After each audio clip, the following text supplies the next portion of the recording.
Hey everybody! It's another comics cast.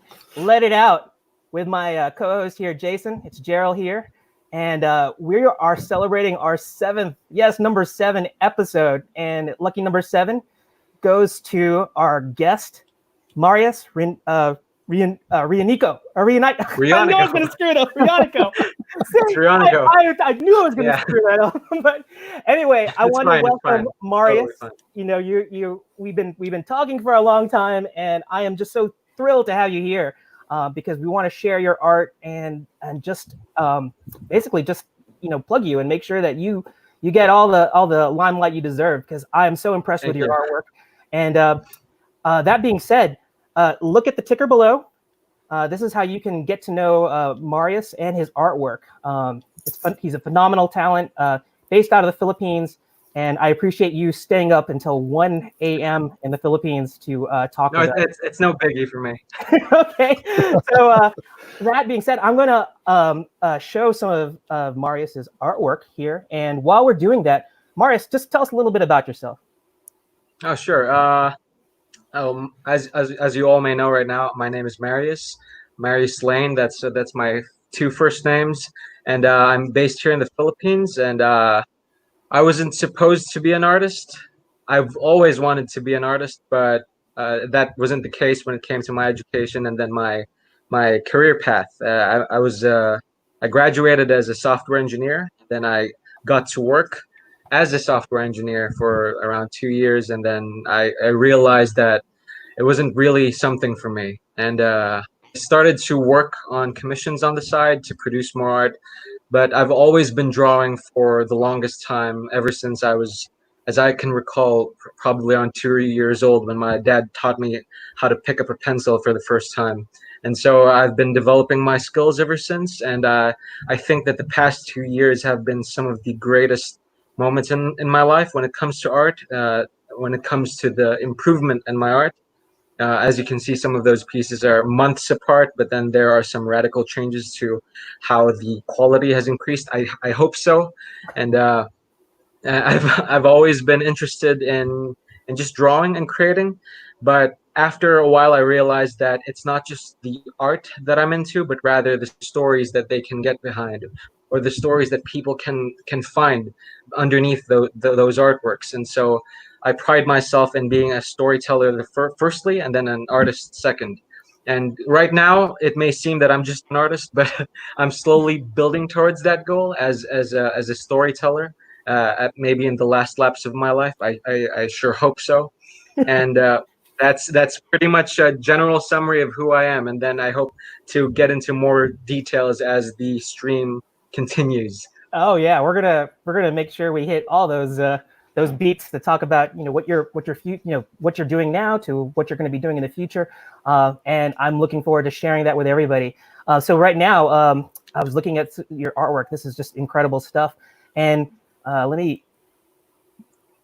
give a preview. We're going to get ready to go into our sketch jam, and when we go into the sketch jam, we're going to do a similar format to what we did before, which is we're going to do 4 different characters. 2 of them are going to be OCs, or original characters that are from Marius, as well as 2 mainstream characters. And we got a little bit of a surprise in terms of what we're going to do for the 3rd one. But let me go ahead and bring that up. And if you look at the ticker below, this is going to be our drawing subject matter for our sketch jam today. And to kick it off, we're going to go into Boar-Bane, which has such a great story behind it. One of our guests and the artist round table was Justin Acosta, and he told us this great story about about his independent comic creation, and it had such an intriguing story. But what grabbed me completely, aside from the whole storyline, was the remarkable art. And when we saw it, we said, we got to get this artist. We got to get this artist on our show, and that artist is Marius. So if you look at my screen right here, you can see what Jack Boar-Bane looks like. He's this character here on the left-hand side, and there's his nemesis right here. We're going to probably go into a little bit more details. So just wanted the audience to know who we're going to be drawing first. We're going to start the jam, but I'm going to let, as we draw, I'm going to let Marius give us a little bit of a background about who Jack Boar-Bane is, what the Boar-Bane story is about. Sure. I'm going to like be pushing him in terms of multitasking and him telling the story both through the spoken word as well as on paper. So anyway, this is what Jack Boar-Bane looks like, and let's just get sketch jamming.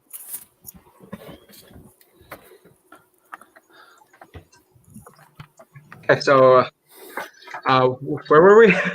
I sort of spaced out a bit there.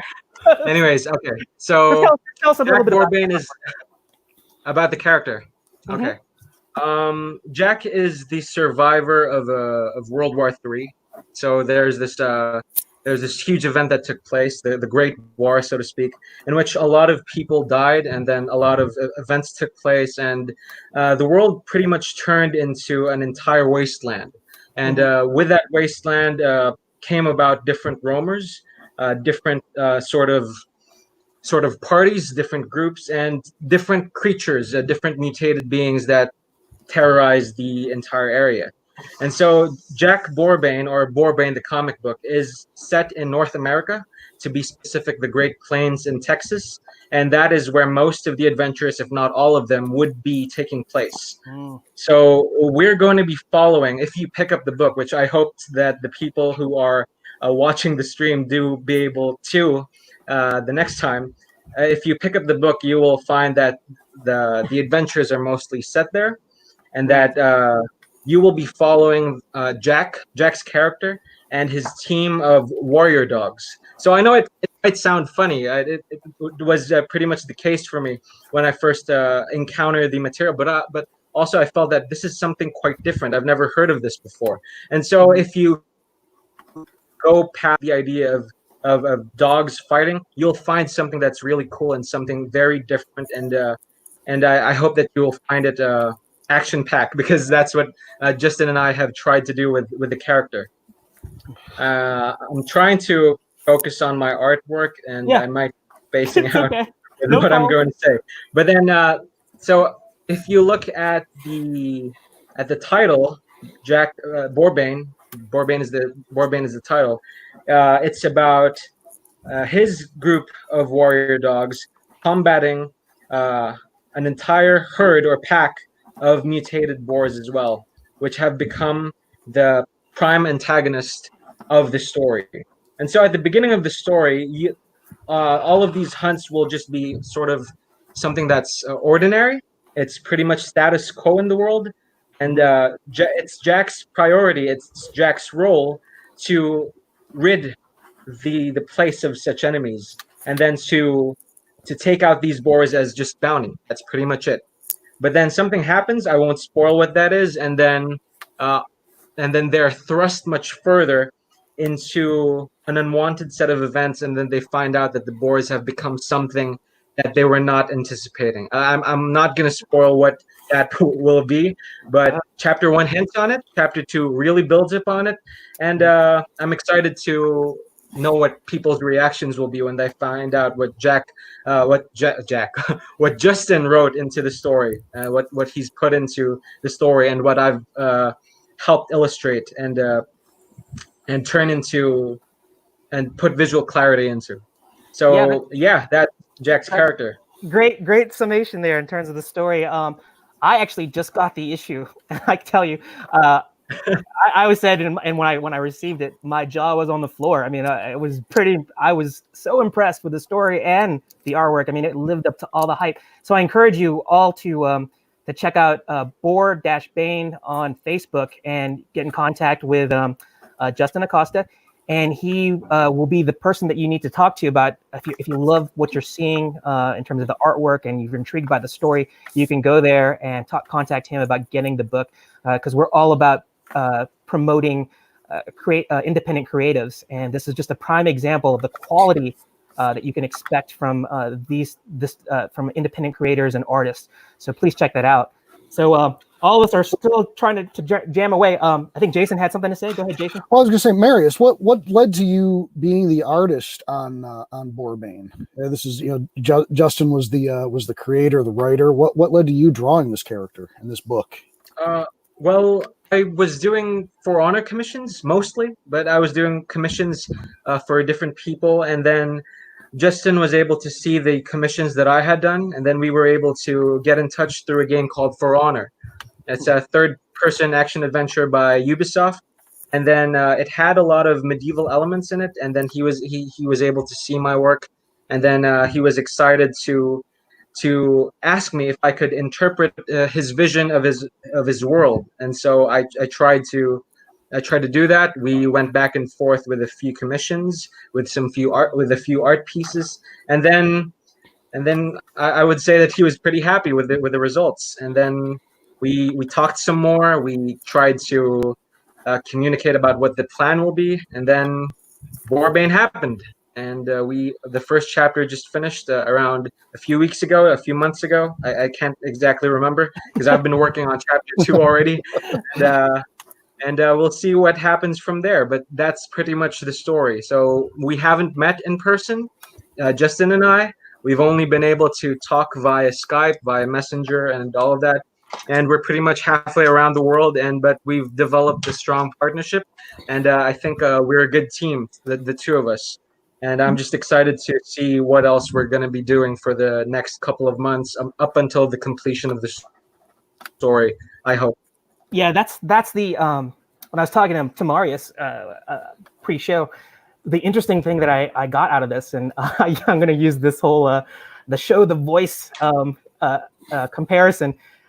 You had told me that Justin had probably talked to a few other artists, several, I think, like was it five or six different artists before you, and they all could not meet the vision that Marius was able to do for Jack Boar-Bane. And what's so intriguing is that, you know, with the internet, social media, he's working with somebody in the Philippines, like all the way on the other side of the planet. We're on a different time zone, 24, 12 hours. Definitely. And Marius, your initial engagement with Justin, I think you told me it's just been over a year, right? Is that correct? Yeah. It's just been a little under a year or a little over a year. Uh-huh. And we've been throwing back and forth ideas. And yeah, you're right that he has told me that he was looking for. I'm just looking for a proper pen to use here. He's looking for an artist, and he's told me that he's. I don't want to talk bad on the other artists, whoever they were. Well, but, it's more about it just wasn't Justin's vision, and you just happened. Justin told me that they weren't able to reach what he was looking for. Okay. And what was intriguing to me is that you guys were able to meet over Facebook, engage each other, and then come up with a comic book, an independent comic book from initially concepting Jack Boar-Bane as I think you said it wasn't even the intention of doing a comic yet, but it's just like one thing led to another. You did these like small like little projects, right? And then it led to the comic. Yeah. Would you like to tell us a little bit about that? Justin disagrees. He thinks you guys met in 2019. Yeah, we did. We did meet in 2019, which is last year. It's 2020 right now. I don't want to talk bad on 2020 with everything that's happening, but it's one heck of a year, that's for sure. Exactly. It's interesting, right? Yeah, it definitely is. And we hope that this will be released worldwide, including Europe, including everybody who lives in Europe, because I have some people that I know there, and I'm excited to showcase my art to these people, and to just maybe give some of them a gift of what I can do, and just let people know what Boar-Bane is about, and maybe the other stories that we're planning on telling in the future. Yeah, Justin is actually on stream right now. So hi Justin. Yeah. How you doing, Justin? I hope I'm saying good things. Yeah. So another interesting thing about Marius, and since I already screwed up saying your last name at the beginning, I'm not even going to attempt to do this. 5 minutes. But you're not the first, and I don't think you can be the last.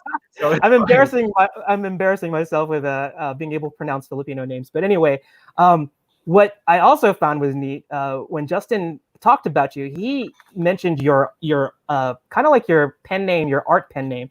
And I'm not even going to try to pronounce it because it's French related. So how about you pronounce it or tell us what it is, and then kind of give us a little bit of a background about why you go by that. Sure. Okay. Well, a lot of people know me now as just RL, like because that's the fastest way to say my pen name, RL.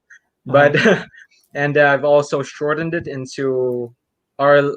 I don't even want to say it because it's not in the French part. Okay, so my name, my pen name is Reonico Le Vérité.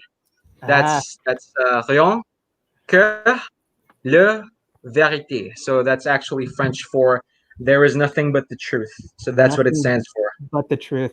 So yes. So is that like your art is truth? You want to like kind of like elaborate on that? Is that how you kind of see that? Well, I think that I'm going to be referencing this quote because this is one of my favorite quotes ever.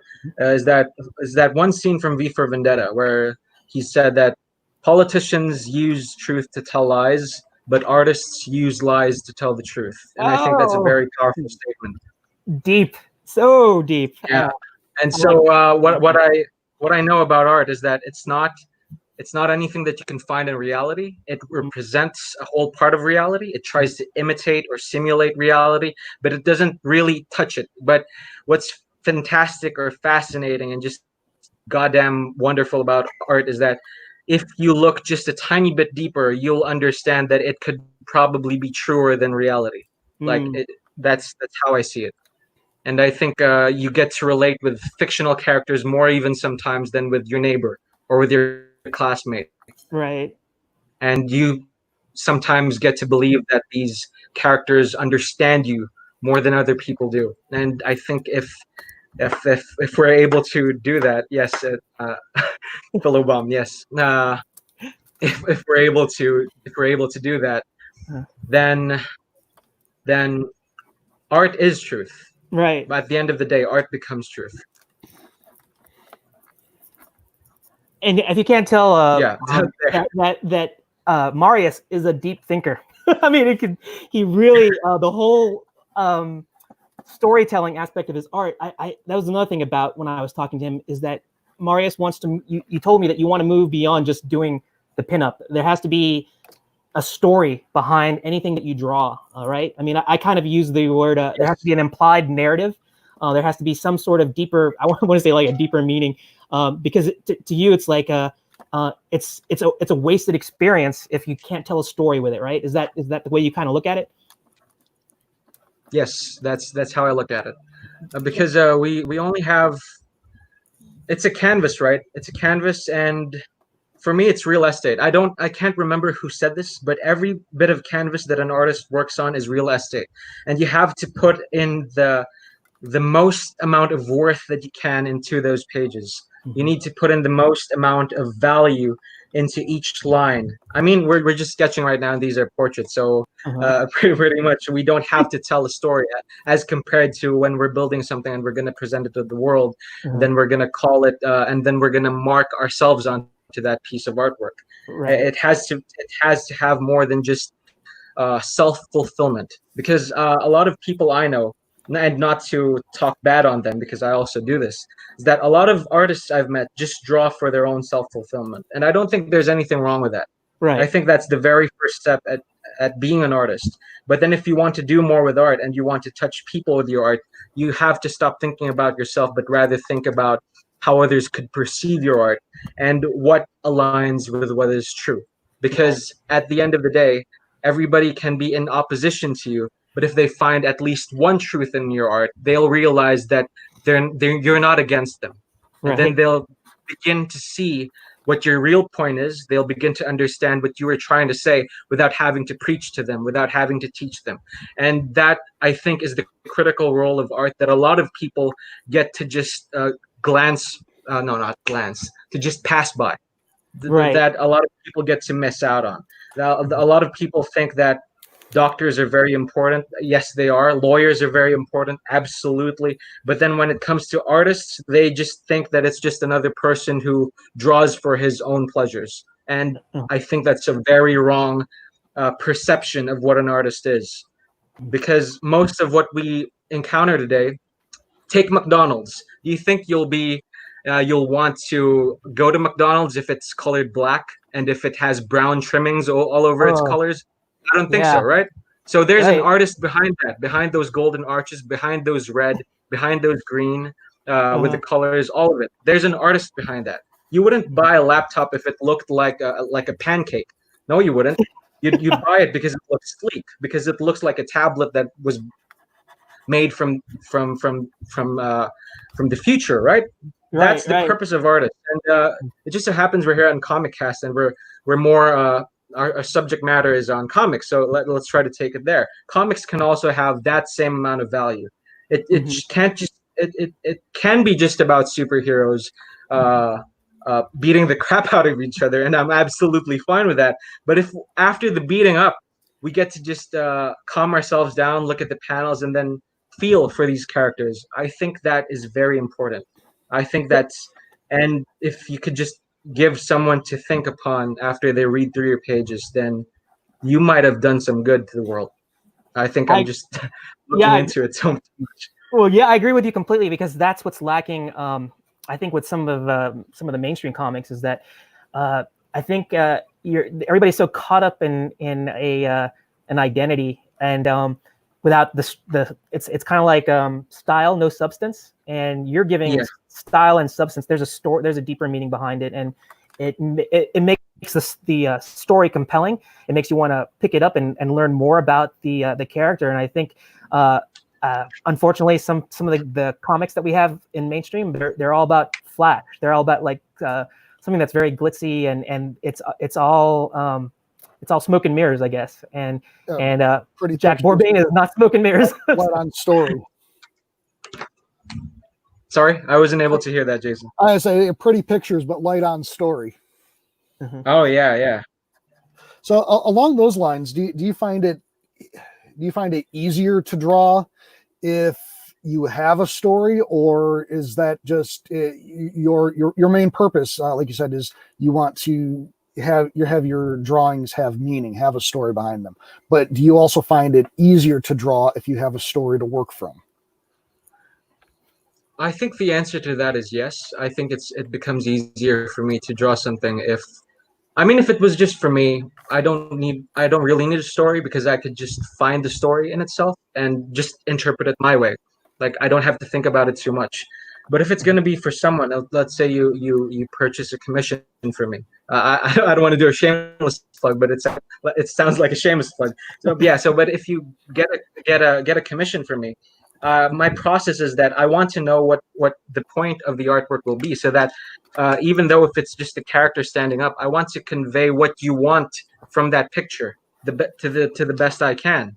That once Right. the picture is done and then you look at it, you feel as though it was really done for you, and it's not some generic commercial product that you ordered online. That's not what I want.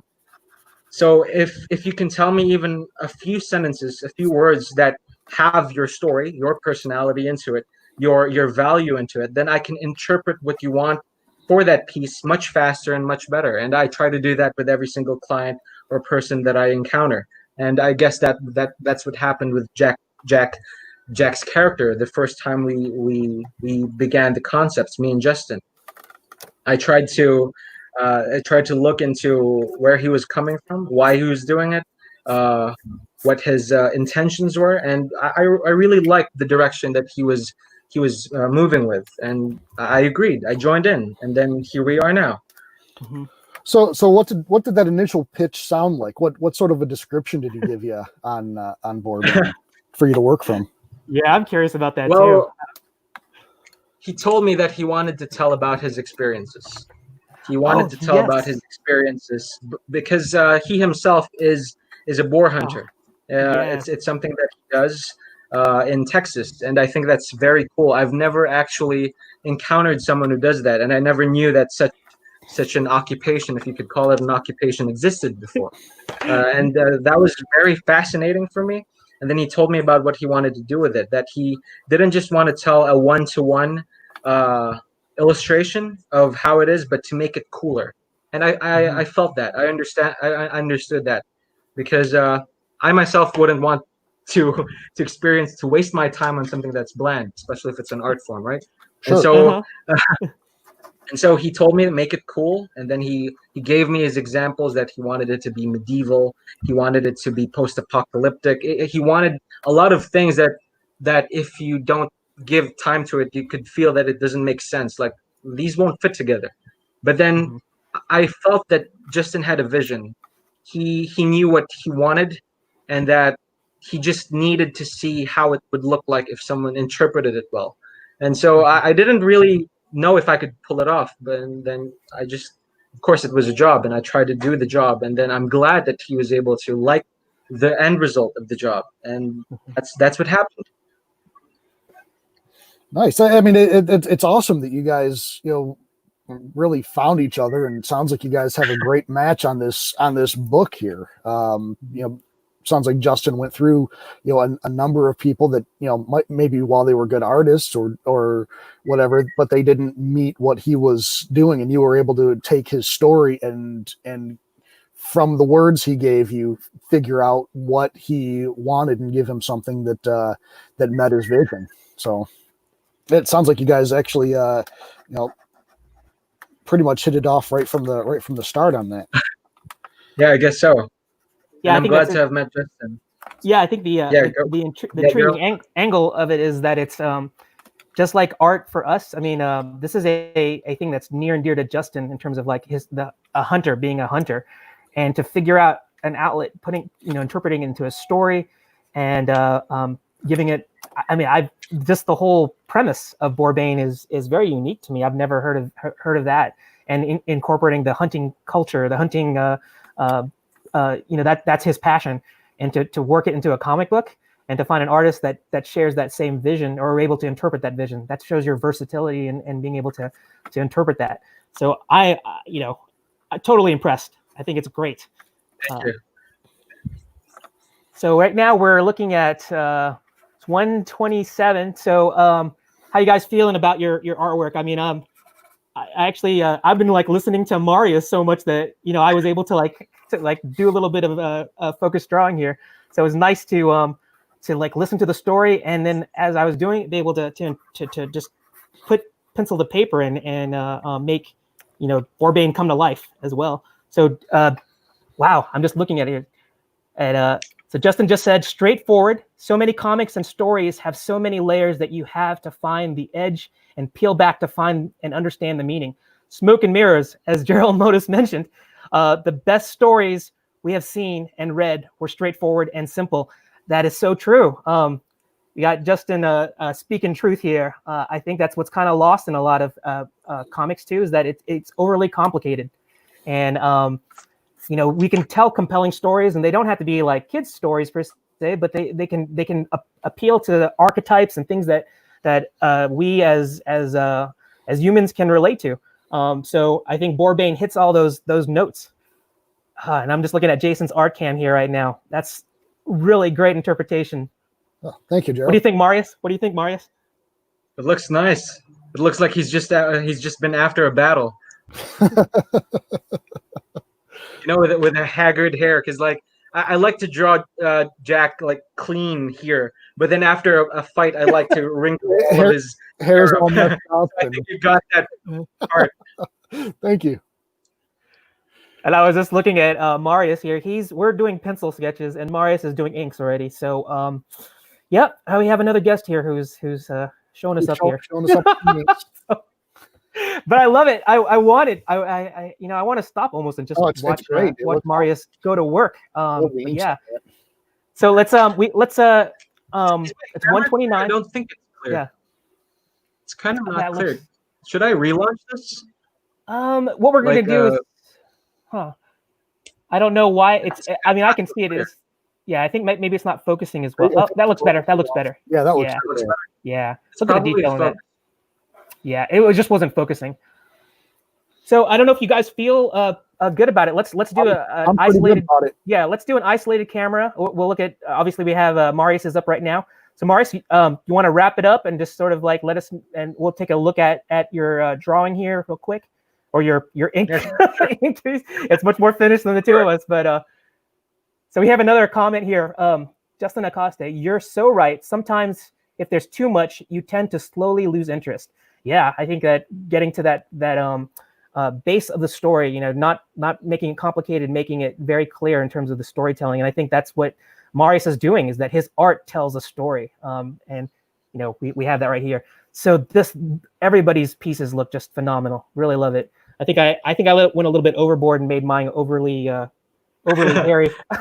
So he looks a little bit more grizzly. But he's just coming out of quarantine. Exactly. Yes. We have a quarantine version of Jack Boar-Bane. So yes, so this is great. Yeah, thank you very much. Is it Livia? Looks so good. Yeah, Livia. Yeah, it's Livia. Okay. All right. Thank you, Livia. Thank you so much. So thank you. We'll do pencils down, and let's move to our second sketch jam subject, which is Daredevil. And when I talked to Marius, when we did our little pre-interview to set up this thing, I told him, you know, what the format was going to be, and in this case, I wanted him to pick a mainstream character that kind of resonated with him. Maybe had influenced him, or maybe he identified with the backstory, and he chose Daredevil. And I can tell you that Marius isn't blind, so that's always a good thing. Although the art would be way more, I mean, it's impressive as it is. I think it would be so impressive if he's doing this with his eyes closed. But I know that he could probably do Boar-Bane with his eyes closed. But I don't think so. That's pushing it.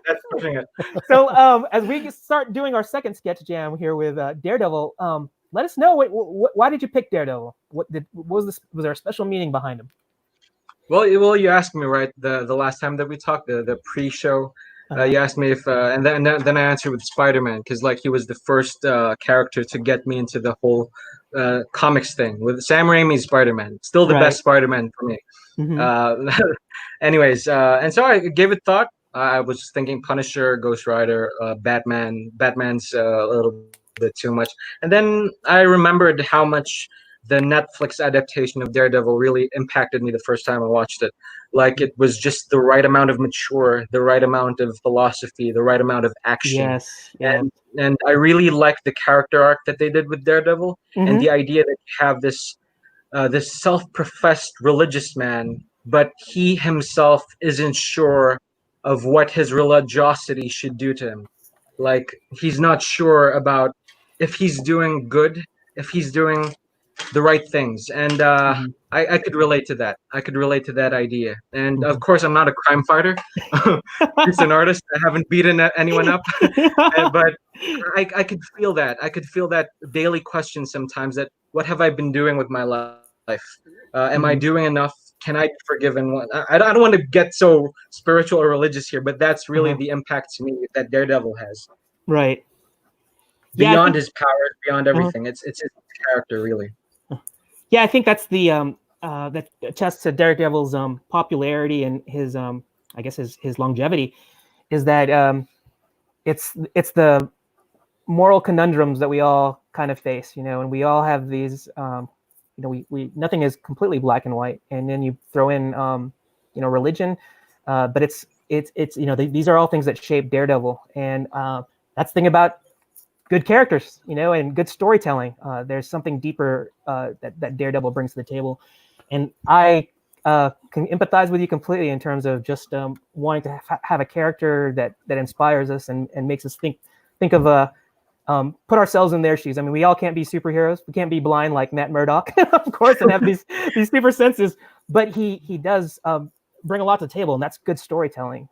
And that's something that I think Boar-Bane, of course, is bringing to the table as well. But I love Daredevil. Yeah, and one thing like about the Netflix TV show, I mean, it touches on so many different cultures and walks of life in one little community. That is so true. That is so true. You know, I think that's part of what I thought made the show great. I mean, it hits on religion, it hits on you know, inner city minority culture, it hits on every walk of life you can think of. That show touches on, and it does it in such a brilliant way that, you know, it made it a great TV show, and I hope they bring it back. Yeah. I so hope so too.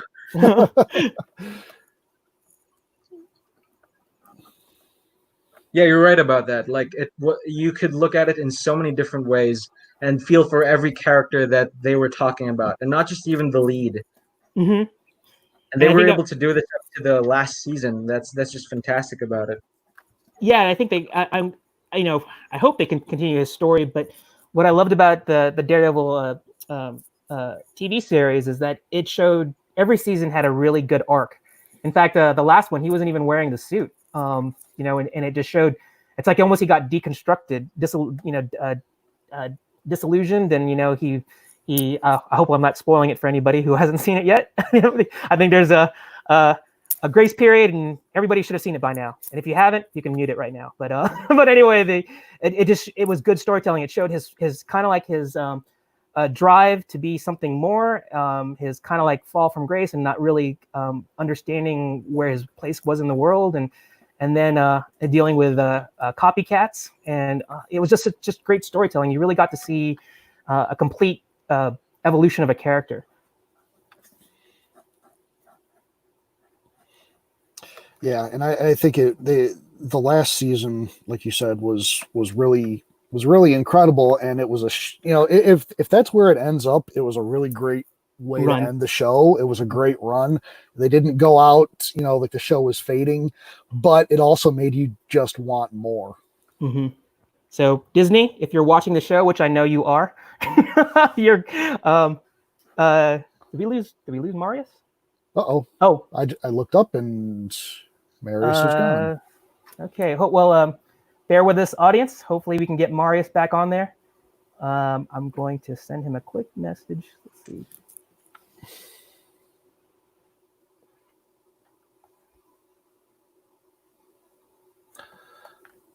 With that being said, I mean, we got to see some really fantastic artwork from Marius and learning about his whole way of approaching art is great. Yeah, Justin talking about the Punisher prison fight scene. I mean, there are just so many crazy moments. I think the Daredevil was so it was those continuous cam scenes where it was like it's shot all in one take, and you got to see some.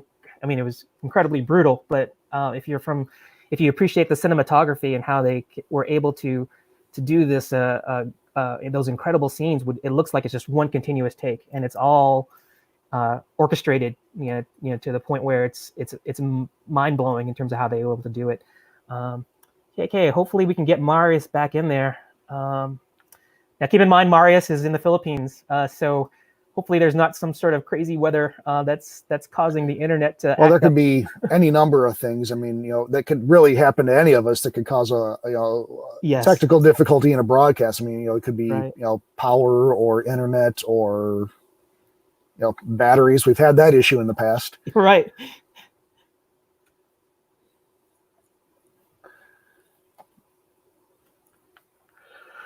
So, Jerel, how's your Daredevil coming along there? It's okay. In fact, we were just talking about how this is our 7th show, so I'm so happy that we got to this point and had a great time meeting people and meeting our guests and learning. And I've actually been really inspired by all the phenomenal interaction with our guests, and also this whole drawing element is challenging, and it allows for a very dynamic element to it. We can really push ourselves in terms of our artistic growth and get an insight in terms of our guests, in terms of how they create art. What makes them, how their techniques are, and how they bring things to the table. So let's see. I'm gonna try and message Marius, and hopefully everything is. Yeah, he hasn't responded, so that's kind of where I'm hoping that one, he's okay, but two, that there's no other power or internet issue. Yeah. I was talking to Marius before. When I visited the Philippines, there were these what they call rolling brownouts. It's kind of like they would have, and he told me that they don't do that anymore. But there was a time where so that there wasn't as much stress on the power grid, they would limit power to certain areas of the Philippines. but I'm hoping that's not what's happening. But it is 1:40 in the morning over there. So hopefully we'll get Marius back. Looks like he's internet disconnected. Oh, there you yes, go. there we go. There we go. Let's get him back in here. Marius, you're back. Hello. I'm so sorry about that. Oh my God. Hey, don't apologize. It's just one of those things that happen. This is real world live streaming. So let's get your art cam back up. So you have power back? I'm setting it up. Okay. Even my phone disconnected from it. Okay, go ahead. Take your time. Take your time. Take your time. That was so unexpected. My God. Anything can happen on these live streams. Yeah. Yeah, don't apologize. Go ahead and take your time getting your cam and your everything situated. Okay. Thank you. Thank you.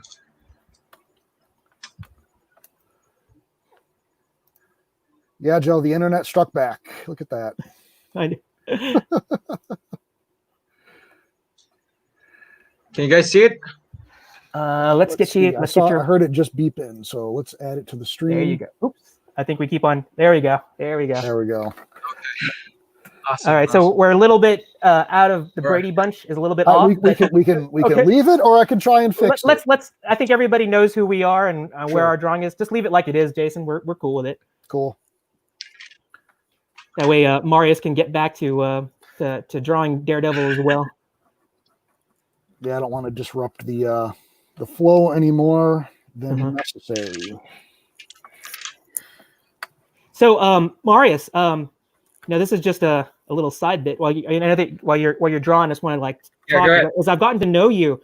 We were joking around. It's like, oh yeah, you're gonna have your own studio and stuff like that. And then as I was talking to you, you told me that your brother also draws. You have a sister who also draws. It's like you have a family of artists.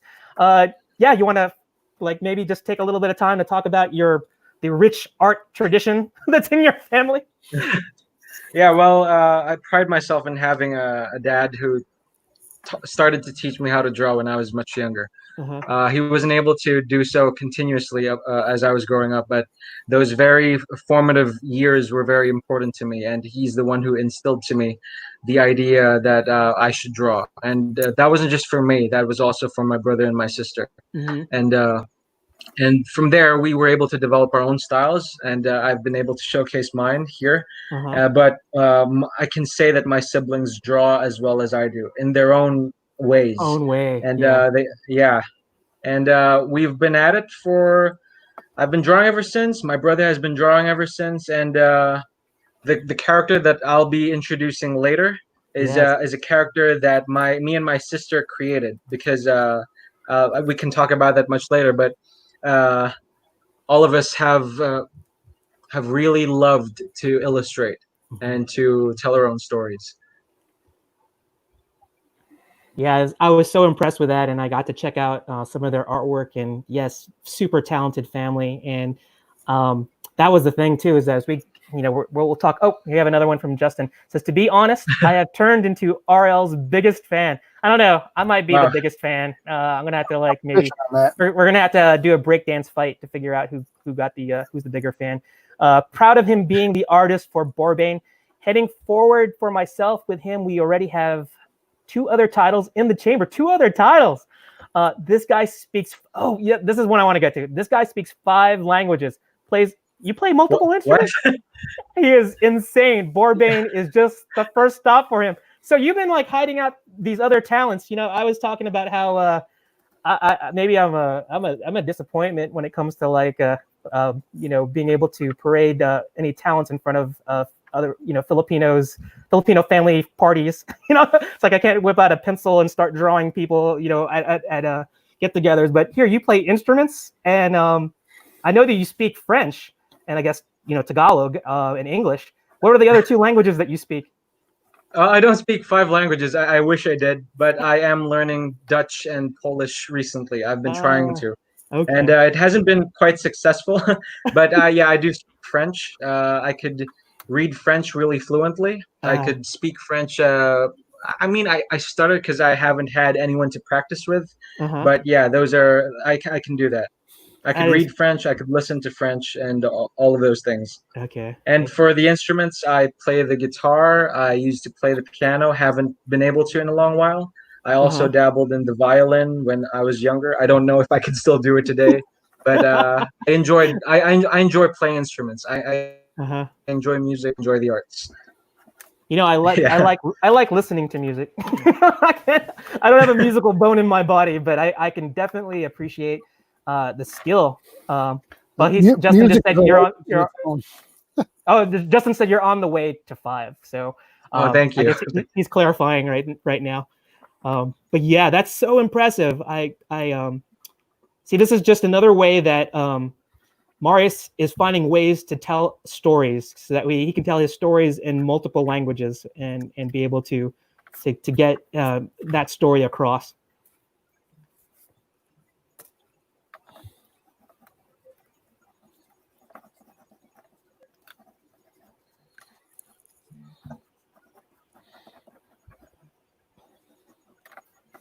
We have suddenly fallen silent.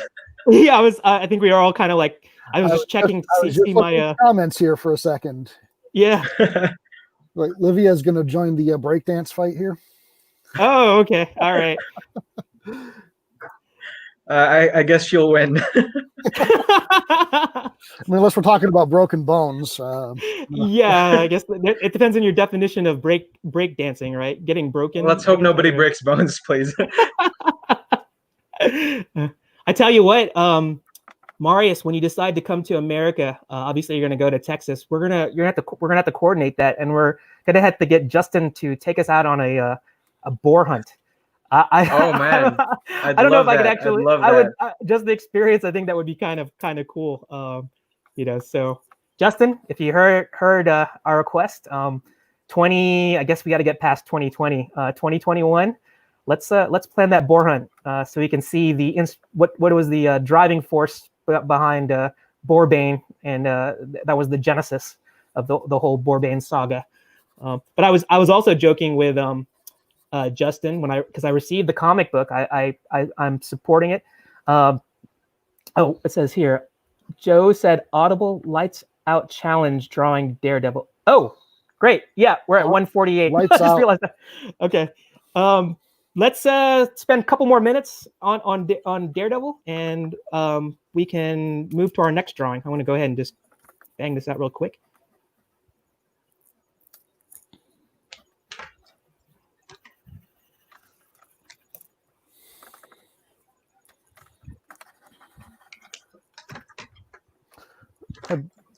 See, Justin says he has room for us. Oh, okay. Ranger and the dogs are ready. We're gonna have to get to meet the pack. That was one thing that I really enjoyed when I was looking at the book. There were pictures of Justin's dogs, and yeah, this was inspirational in terms of that was the inspiration behind the pack. So it was neat to see the real life inspiration. Oh yeah, definitely. All right, so we're at 149. Let's try and we'll do pencils down in about 1 minute. And I wish that I could, and I think that's what we're going to do with these drawings is that Marius and Jason, just feel free that we always share these as a follow-up on our Facebook page and Instagram, but feel free to polish it up a little bit more off camera, because these are really just to kind of give our audience a taste of the artistic flavor that Marius brings and our guests bring to the table. But yeah, we can definitely give the full experience when we post those later on.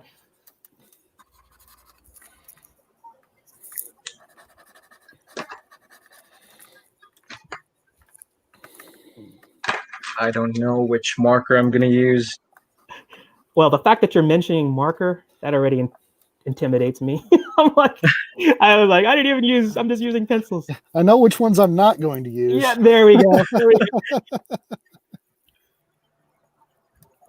No, that's the difficulty about traditional, especially when you're inking.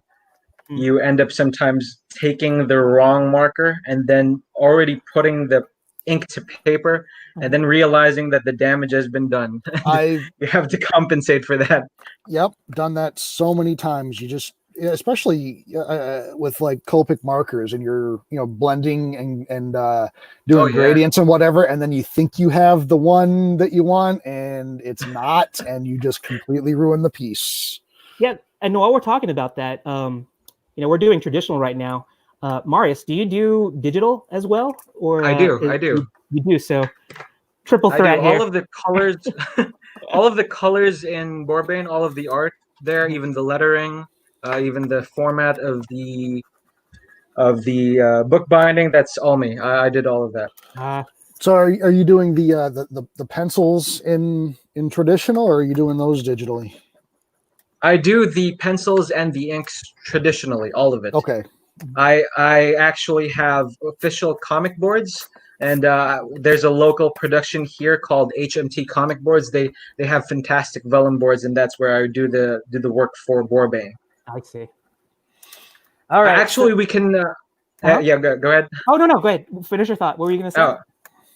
Well, I've sent some examples of how the art looks like before the colors are put in. Yes. And maybe we could show that later. Yeah. In fact, what we're going to do is we're going to take a little bit of a break after. It's already. Let's go ahead and do pencils down real quick, and show our artwork. And then what we'll do is we'll take a little break and we'll show. We're going to give our audience a little tease of what the panels or the uninked, or is it? It's the unfinished pages for issue 2 of Boar-Bane. So we're gonna get a special treat for that. So everybody feel comfortable about doing pencils down? Yeah, it's fine. Okay. Yeah. I know. See how enthusiastic that was? Yeah, I think Jason and I were on the same page with that. It's like, well, let's just go ahead and just do it. Yeah. Oh wow. Oh, nice. That's awesome. Oh, that is incredible. I love the different. It's like a totally different take on him. It has kind of like a I don't know, cyberpunk kind of thing to it. You want to talk about your design choices in terms of making this Daredevil? I was thinking about how Daredevil is blind, and he just wants to put in cheap stuff, but he's like broken down by his enemy, so that's why he has all of these braces on. And so to still put on the horns, that's why he has some sort of I don't know what it is. It just felt right to put the horns in strapped on his head instead of actually just. I've never thought of it like that before. That's awesome. I love it. That's a weapon in itself. It's like the horns are just an accent on normal, Daredevil, most Daredevil interpretations. But heck, this thing is like he could like headbutt somebody or head stab somebody, I guess. So it's sort of well, yeah. Really, it looks like a karambit. That's how I tried to shape it. Yeah, very cool, very cool. Now we're looking at Jason's Arcan here, and he went with the Netflix early, like before Daredevil dons the whole armor look. You want to talk about this? Yeah, we did do Daredevil a couple weeks ago, and so I wanted to do something a little bit different. And when I was looking through Daredevil photos today, it's like, you know what? This before he got the suit and he was just starting out and trying to figure out what he wanted to do. Yes. I thought I like that version of Daredevil too, when he just has the black hood over his eyes and a black t-shirt or sweater that he was wearing. So a homemade costume. Exactly. Yeah, the cheapest, absolute most basic, least safe thing he could do. Well, when Marius becomes a superhero, he knows he can model his superhero costume after that version of Daredevil. But anyway, I guess if you can isolate mine real quick, I just did the traditional the comic version of Daredevil. But I showed the Billy clubs. That was always a really cool wires, thing. The flow of the wires. Oh, thank you, really thank you. It was just to show different. I wanted to show his weapons and just to show that really heroic stance. But yeah, okay. So if you look at the ticker at the bottom, we are opening the floor. So I'm gonna. It's audience choice. So we're mixing it up. It's a little bit of a variety show Justin. part of here. So we're gonna take a little break. Anybody wants to, whoever responds quickly in our chat, who wants to pick something that we can draw, please do. And while we're doing that, I'm going to share a screen to show the visual treat that we're gonna get of seeing what Marius's panels or pages for the next issue too. So we're going to get a preview of that. So hold on one second.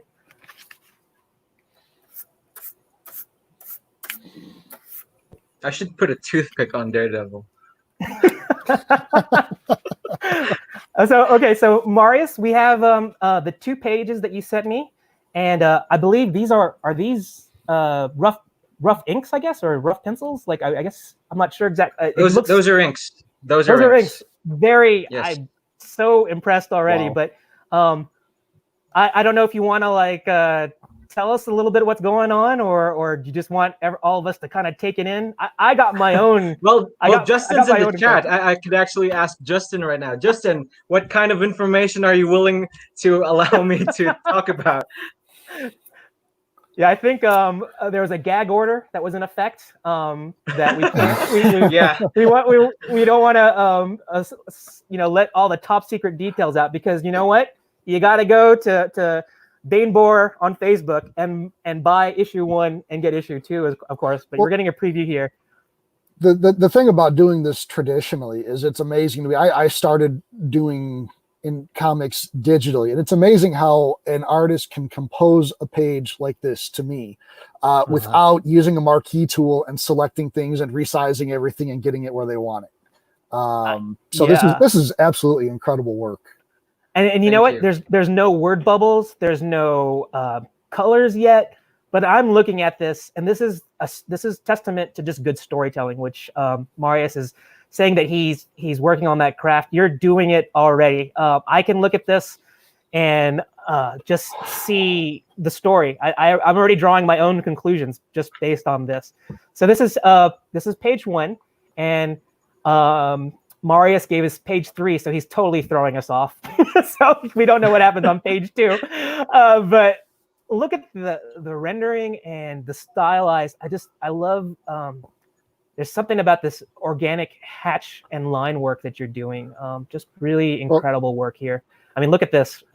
Just nice. You think people just do like they X out areas and just say this is going to be black, but you're doing these great textures.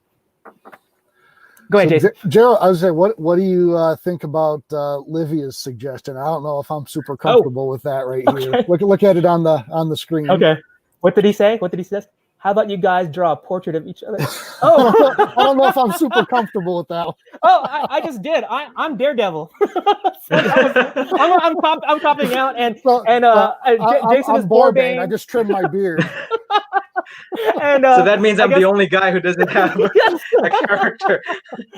We were just quicker. You're putting me in the spot, guys. That means the next challenge, only Marius will be drawing, and we will just sit back in awe. And but okay. So I would love to do that, but I think maybe we'll save that for another. Looks like John Eric Sandoval has a suggestion here. Okay. What did he say? You guys should do Bane. Bane. Okay. How do you feel about that, Marius? Do you want to do Bane? I feel good about that. You feel good about it? Okay. All right. Yeah. So Bane is our official number 3. So I'm just going to consult my handy iPad here to kind of get me some Bane references. Now, Bane, for anybody who doesn't know, who's not a comic nerd like me or Jason or Marius, Bane is a major villain. He's part of Batman's Rogue Gallery. And if you watch the Christopher Nolan movies, there's a totally different version of Bane from the comic book. But interesting character. He's one of these, I guess, what's the juiced up villains? He has like this. He basically gets roided out and becomes this. He becomes like, I'm going to use a Marvel reference because I'm always like read Marvel a lot. But he's like Juggernaut. He kind of has like this. He's like an unstoppable force once he gets juiced up. Just a massive character, and he was known for breaking Batman literally. He broke his back. So we're gonna do Bane. Guys, feel good about that? Yeah. All right. Yeah, let's do it. Let's go. So Marius, now that we have the subject down, what iteration of Bane do you think you're gonna do? I think I'm gonna be mixing up the original comics and then the one by Nolan, and then adding a few more tweaks on my end. We'll see. Okay. I am so impressed with your off the cuff, just coming up with totally new interpretations of, like, these are Marius' signature characters. His own versions of them, and I love I might have to do something like that too. You're definitely inspiring me to try and try different things, and it's all in the show. So big treat. Thank you. Well, it's practice for me that, like, whenever I don't do anything and I like this character, I think to myself, like, how is it better what will be a better way of interpreting these characters and making them fit into a specific story? Right. And so I try to do that whenever I can. It's not always, but it feels good just putting in pen on paper and then just mashing it out. Yeah, and I think that just fits your whole mantra there, to, like, you want to tell a story, and it's like your story. You're turning, like, these characters into, your version of that. So so impressed, and now I think I'm gonna have to try and do that myself. Yeah, Jerel, don't you have something you're supposed to be working on? Well, Inside Comics Cast joke there. Yeah, it is. And you know what? This is all about Marius. We're not going to talk about my shortcomings here. But yes, Marius, just to give you a little heads up, it's like the comic cast founders, Joe, myself, and Jason. We also are throwing around some ideas about doing our an IP OC. Joe has written the script, and it's kind of been on me to, like, take that next step.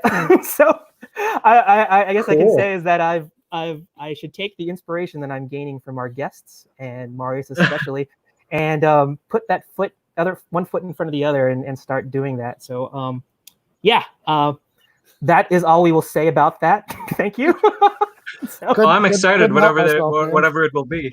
Oh, so now there's the added pressure is that Marius is probably going to hit me up like every 10 days and go, yeah, where's that thing you're talking about? I'm still waiting. And between that and my co-founders, they're going to, like, do the same thing. So we'll move on from that from now.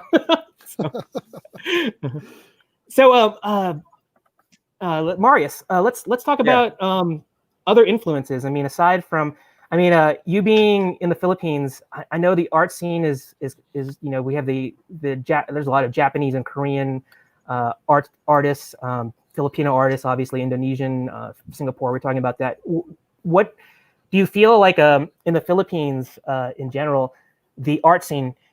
Do you think it's a thriving area? I think that you could. Do you think you're bringing?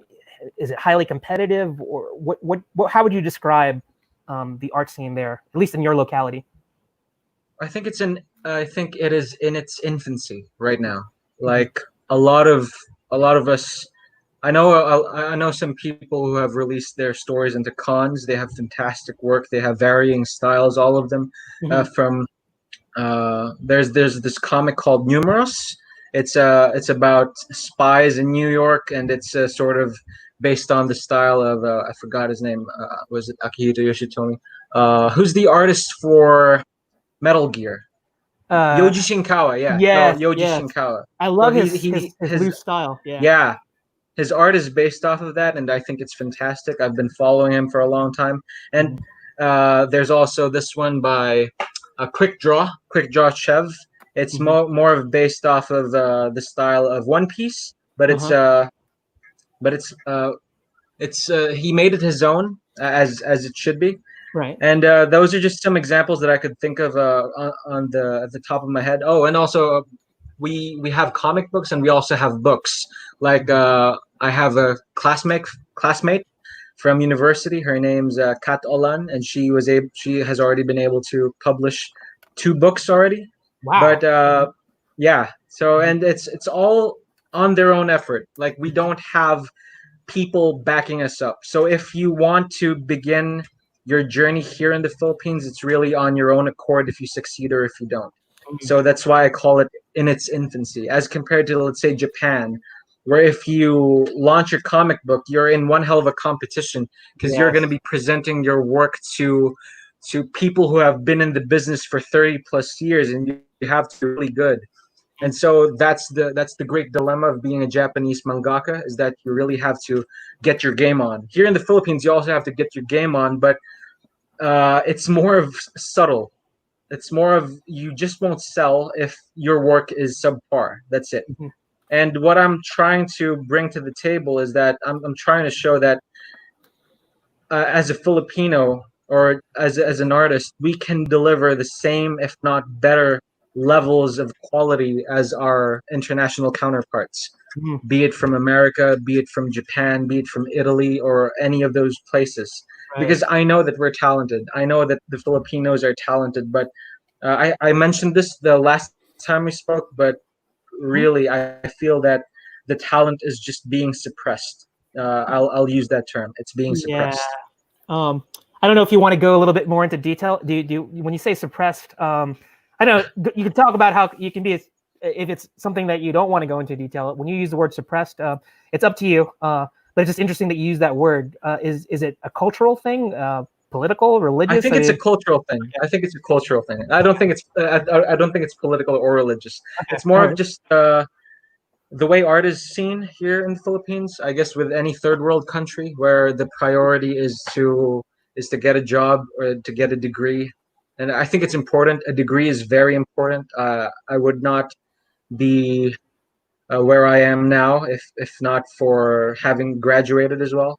And I think it's very important that a person have a formal education, but that should not be the, what's the right term, the stumbling, the stone that stops someone from wanting to do more. And art is something that is set aside. That's how I feel about it in the Philippines. So it's more about like changing that perception of what it is to be. Yeah, like it's more of a perception. Right, and I can sympathize with that. I mean, that's a typical Asian culture. It's like, I think it's like, got to be a doctor, got to be an engineer, got to be a nurse. But I think that I think your parents are the same way, and as my parents, it's sort of like find your own path. And I've been supported by my family in terms of like what I want to do, and I went down the art path myself, but I didn't do. I'm so impressed with you, Marius, in terms of making that decision that you're going to pursue the visual art, the comic art side of it. I was never, I just sort of did I'm guilty of just doing pinups and fan art type stuff, but I ended up going into graphic design because that was a way that I could express myself artistically, but it had to be in a commercial way. And don't regret it, but it's one of those things is that now later in my career, I'm enjoying it because I get to this type of format right now where I get to meet renowned artists, like Marius here and all of our other guests, and get inspired to see what might have been. I don't think it's ever too late to go back, but it's nice to see these independent creatives, and it's sort of like you said, you're making you're relying on yourself to make your name and to be seen. And that's inspiring. And I think that's something with artists in general is like when you're younger, a lot of people want to be artists, and then you realize you have to make money and support yourself. Yeah. And sometimes you're supporting a wife or husband and kids or whatever, and the real world takes over. I mean, I was the same way up until I was about 14. Dad said I was going to be an artist, and then I discovered computers, and then I was wrapped up in that, and really, hadn't drawn much from the time I was 17 until I was about 36. So it's one of those things that I think with Jerel and myself, and I'm sure others, later in life, when you're a little bit more established and have some life experience behind you, that it's something you kind of miss and want to get back into. Mm-hmm. But yeah, I think basically what we're saying is we have much respect for you to follow your dream right now. And something I've noticed with there's a lot of good art coming out of the Philippines, and what you were saying earlier about it being hyper competitive. I mean, that do you think that the really excellent artwork coming out of the Philippines is a result of the hyper competitiveness? I think so. Yeah, I think it's a part of it. because if you really don't do your job, people won't buy your stuff. So the only way is either give up or to increase your levels of capacity. That's it. So if you give up, then you disappear. You disappear from the industry and you're gone. You go into a day job, a normal day job. Not that it's a problem, but you drop your dreams. And the only way to keep on with your dreams is to just keep on getting better. That's what I've found. That's what I've seen. And I'm glad to see a lot of my fellow artists, who some of are even better than me, I would say, in technical terms, that they're able to get to that level that they can be recognized for a style, for something that they can claim as their own. And yeah, to answer your question, part of that, I think it has a huge effect. Mhm. Yeah, that just makes so much sense because I mean, until a few years ago when I started drawing again, started looking up comics and various artists and following people and getting on different groups, I didn't realize the amount of artwork and the quality of artwork that was coming from the Philippines specifically, and that was really surprising to me. Yeah, Marius shared like we were talking and we were just talking about our culture in terms of the drive to create, to create things. Whether it doesn't have to be comics. It's just to do so. It's like it's in our DNA as a culture. You want to I loved the way that you talked about it. Would you like to share that? Oh man, I kind of forgot what I said. Okay, no problem. I didn't want to put you on the spot. We'll see. What did I say? I forgot what I said. Oh my god, I hate it when that happens. It's okay. Like I said, is that or what you had told me, and what I took from it was that you had mentioned that in our culture, it's sort of like we, aside from like our everyday existence and just trying to deal with life in general, but there's a drive in Filipinos in general, and is just we want to create something. We want to create. Oh yeah. Does that jog your memory? Do you want to like? Yeah, it kind of does. Yeah, good. So I'll let you said it so eloquently. So I'll let you kind of like follow up on that. I think I hope that this is what I said, or maybe better as to how I said it. But I do think that Filipinos are very creative. Like our history has enabled us to be creative, but it just comes down to the thought that people don't see art as a necessity, because sometimes it's the honest truth. It isn't a necessity, but it's a huge part of our lives, all of us, and some of us have to face that fact and then do something about it. And what's good about the Philippines is that we sort of have realized that just in our bones, but it's not talked about. It's not something that's really uttered. And in fact, it's something that, going back to the original point, it's something that is frowned upon. And that's sad about it. But we should realize more that art plays a huge part in our lives, more than we expect, or sometimes more than we'd realize. And it's already a good start that my fellow Filipinos, including me, have realized that. But it's another thing to take action. It's another thing to have it's one thing to have a plan. It's another thing to take that plan and put it into a project. Yeah. And what's good about Filipinos is I'm not sure if this is what I said. I can't really remember anymore. I'm sorry if it's okay. It's something else entirely, but this is I'm just talking from my heart, I guess. I'm just talking from what I feel is important.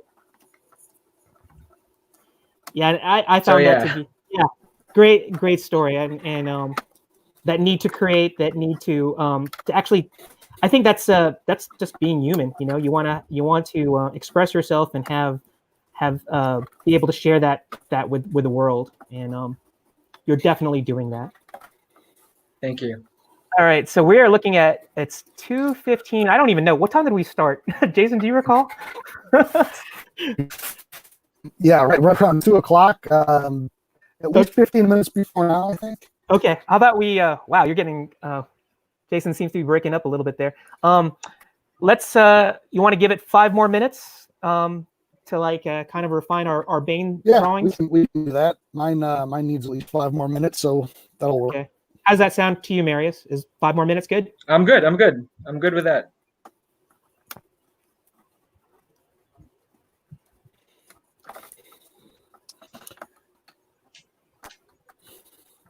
So I was just thinking, we were talking about this last night. I mean, the other day, Marius. What is the temperature out there in the Philippines right now?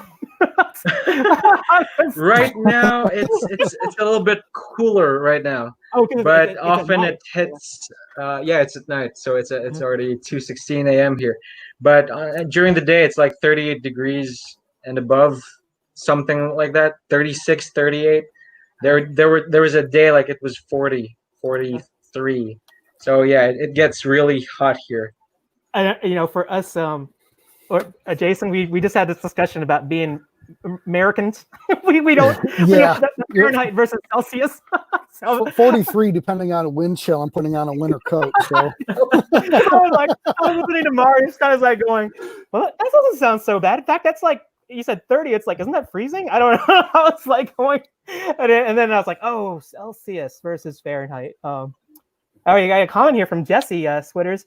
I've been watching film director roundtables lately, and I feel like comic artists are cut from the same cloth, except we have the privilege of being director, costume designer, casting, etc., all in one. I couldn't agree with you more.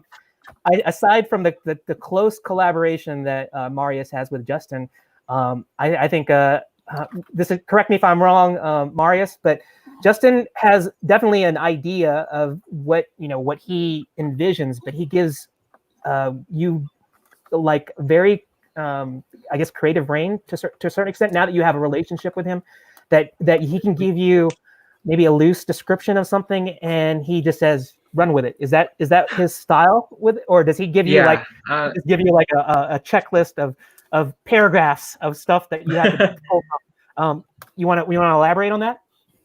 Yeah, sure. When I first met Justin, I was ready to receive like a buttload of content, like do this, do that, put earrings here, put green there, because that's what my corporate life taught me. That when you have a boss, and clients are our bosses, if you do commissions, right, that you do everything that they tell you.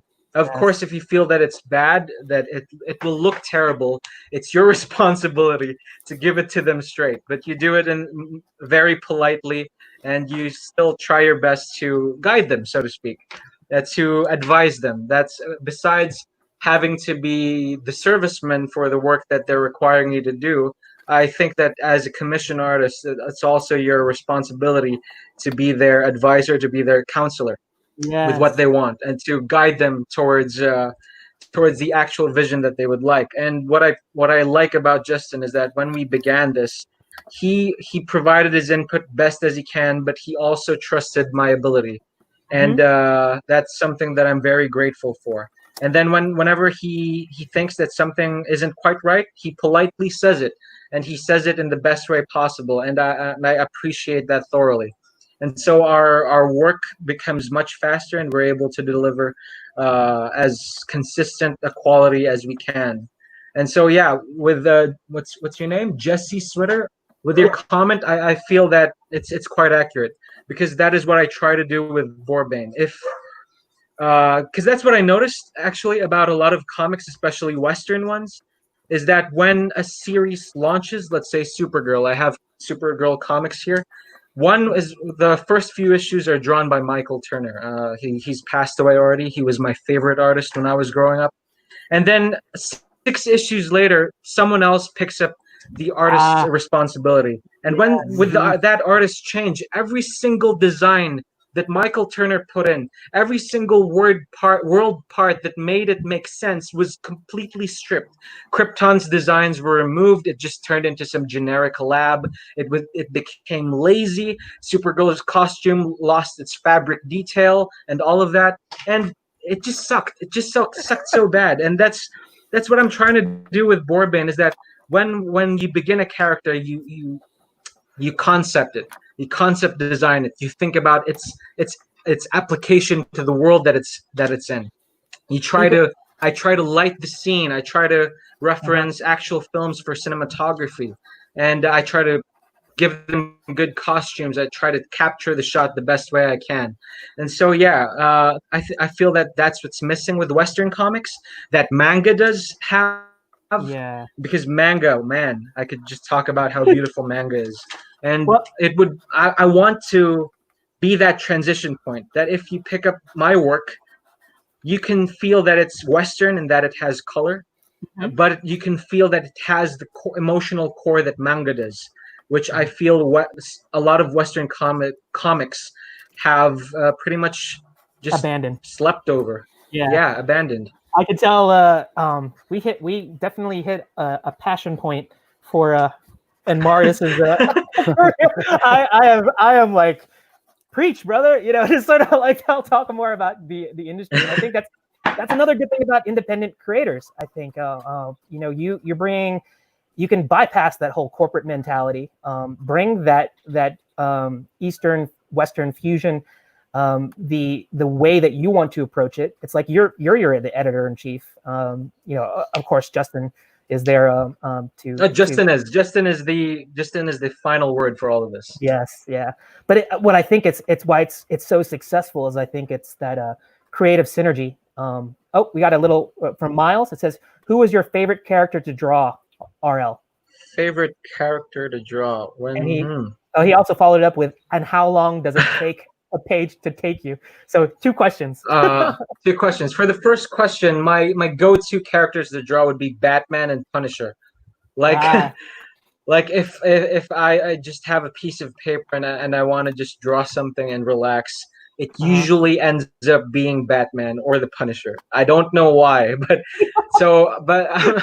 I'm not sure if they're my favorite. But we were joking about Punisher in our pre-interview. When we settled on Daredevil, but I was like saying, hey, is there any character that you identify with, maybe that kind of impacted you as a child? And then he goes, well, there's Spider-Man, but I really like Punisher. And I was like, Punisher? Did somebody wrong you? It's like, did you want to like exact vengeance on Punisher really hits home for me. It's a relatable character. Right. And then he said Ghost Rider, and I was like, wow, somebody really bullied you on the playground. And Marius decided, you know what, I'm gonna be Spirit of Vengeance and Punisher, you know, and I'm gonna draw that. And joking aside, they're great characters. I identify with them. Well, I was homeschooled my entire elementary to high school, so there was no playground to get bullied at. So maybe this is a response to your brother. Maybe your brother was bullying you. I'm just kidding. Oh, this is just like me trying to like come up with something that's not there. I just thought it was entertaining because I definitely am inspired by those characters. But right now we are at 2:23. How do you think we can all like I don't know if you guys want to do pencils down or not. Yeah, but, might as well. Yeah, I'm good. I'm good. Okay, great. So I need to answer Miles McQueen's question about how long does a page take you. For the traditional, it takes me around 12 to 16 hours to finish the inks and the line work. That's from concept to final execution, 12 to 16 hours. I try to do it as fast as I can. And then when it comes down to colors, it depends on the detail and the actual number of panels that I put into the page, because that would really affect because I paint it. I try not to use lasso tool. I try to paint it as realistically as I can, because I currently idolize Riccardo Federici. If you know him, he's an Italian artist, just brilliant. He does oil paints, and I don't have oil, so the closest I can get right now is to really paint things digitally. So that's why I hope that the effect of the comic book is felt whenever you look at it. So all of the textures. I actually have a little bit of a follow-up question on that. So do you do like a full flats, or you just jump in with like a paintbrush and start painting it? Every panel is as flat as possible. So I try to just have because it will be very difficult to paint it all in one go, because you're going to have to make sure none of the colors go past the panel border. Sure. And so that's what I select the panels first, and then I try my best to reduce the number of layers for each panel. So I often end up with 2 or 3, One is for the main background, another is for the main paints. One is for overlay or multiply, depending on what the panel needs. All right, we're gonna have to have a separate episode where we deconstruct the panel with Marius, and then I for one am going to be taking notes because I'm going to be taking to school with that. That sounds brilliant. But that being said, let's do pencils down with Bane, which was our audience choice. So let's isolate. Yes, look at this. I wish it would focus a little bit better. But yes, just look at that. I'm trying. So, yeah, let's play around with it. Yeah, even like not focused, I'm so impressed with this.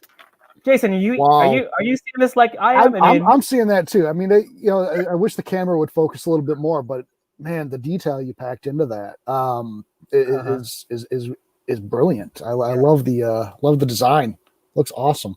And so you saw here first. We no plan, no references, or Marius just came up with this. So I don't know. Great concepting. Just love it. So let's go to Jason's. Here we go. There we go.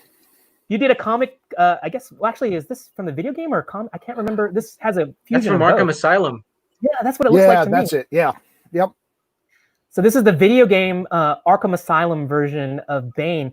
I recognized it, and you definitely nailed it. Oh, thank you. You want to talk about it, or did you have? When Bane was selected as the character, I'm familiar with the character, obviously, over the last, however many years, but really I put Bane in the search and I just picked the one that looked the coolest. So, well, you know what? It's like, now that we're going to put, Marius is up there, his is going to be the coolest. And we're going to be doing the Bane version of Marius's Bane version. But that looks phenomenal. And this is the thing that I love about Jason's work. He's going into all these, he renders things. I like just, do like sketchy, messy stuff. And same with Marius here. You guys both put in this great shadow and rendering details. Love it. It's great stuff. So if we can just isolate mine real quick and we can move to our next subject. So mine, I'm actually kind of blurry too. I don't know why. But I obviously went with the Christopher Nolan version of Batman Bane. And of course, nice. those menacing eyes. Nice. Yeah, and that breathing apparatus, which just looks like I don't know, it's kind of like a predator spider. I have no idea. It's just a really great design for his breathing apparatus. But had a lot of fun. So I don't know who suggested Bane, but thank you very much. we had a good time drawing that, and that was a nice departure to let us spice it up a little bit and do something that wasn't planned. Get some audience interaction in the choice too. That was all Marius's idea. So we had a good time. So thank you, Marius, for doing that. So as we go into the final stretch, which is the number 4th one, we're going to revisit, or we're going to go back to a OC original character by Marius, and you get to see it here first because this is something that's still in early development. At least I thought it was early development. It could have been in the back of Marius's mind for like years or decades, but he is coming up with his own universe, and we get to see a character from that. And this character is a part of what he calls his universe's Trinity, and that's in reference to like how Batman, Superman, and Wonder Woman are like the 3 most identifiable principal characters in the DC universe. This character is one of those cornerstone characters. So Marius, go ahead and tell us about this character, and I'm going to pull up some of your renderings or some of your concepts that you shared with me. Sure. So I am building a universe. Actually, I'm building it with my brother right now, and I don't want to give the name of the universe yet, but yeah, it's been in production. It's been in planning. I can't say production because we were students once, and we were also I got a job with commissions and everything, but we've been preparing to create our own universe for quite some time now. And so what you can see on the screen, this character is Jaina Pierre. So that's her character name. She was introduced by my sister in some sketch way back then, way past 2007 actually. So and this has been in the works. This has been in the work for a very long time. So this was back in 2007 or even way before. And then I took cues from it and then I built it from the ground up, and then that's what we have here right now. So yeah, You want to I explain a also little bit? attached actually. Oh yeah, what were you Sure, saying? sure. But I remember sending a file about that was in black and white that Yes. had some concept in it. Let me If we could show that. yeah, let me Yeah, sure, find sure. that. You said it's a okay. It's like a wallpaper. It's a Okay. Is it concept this? sheet, concept board. Is this it? Not that one. There's another one. It's number Where's that? 7007, if I'm not mistaken. Oh, unfortunately, I downloaded everything, and you only have 1 through 6. So there's a 7th one that's missing. Oh my gosh. Okay, you know what? Do you have that on your end? You can share your screen. Do you happen to have it? I Because think so. okay, I'm Let's going to see. stop sharing right now, and I'm going to. If you look at the bottom of the sharing area, there's a thing that says share screen. Okay. And go ahead and what it's sure. going to do, go ahead and call up the image first before you hit share, and that way you can isolate based on your application. So if you open up the graphic in like I don't know, Photoshop, or if you have like some sort of preview application, you can isolate that particular application. Okay. So application I'm excited. window. I haven't seen this one, so. So here we go. Is it visible now? I can see it. There it is. How did you not? Bring it back. Hold up. How did you not send this to me? Wow. This is great. Look at that. So yeah, these are some of the sketches that I was able to scan, and they are dated back to 2008. Some of them. Oh my gosh, these are so much more than the ones you sent me before. And you get a So good this sense character of has been in personality. development for a very long time. This looks great. So let's, as we start drawing, we can leave this up so people can kind of know what, because I haven't seen this, so I'm gonna maybe look at this as reference. But go ahead and let's go ahead and start drawing our final piece. And Marius, if you want to give a little bit of background in terms of her backstory, without giving everything away, because I know that it's still probably in development. Sure. But feel free to just give as much as you want to share with people. So I want people to say that they saw it here first and they know what to expect in the future from Marius. So go ahead. Well, her name is Jana Pierre, and she's a failed experiment. So she belongs to a family or a group of people who have been trying to tap into the genetic code of their ancestors, and according to her family, or to those around her, she's the descendant of legends of old, like people like Hercules and all of that, demigods, so to speak. And so she is the product of that experiment, as they tried to bring back the blood of the demigods. But it didn't work out as well, and she's considered a horrible result. She still functions, but she doesn't function the way everybody expected.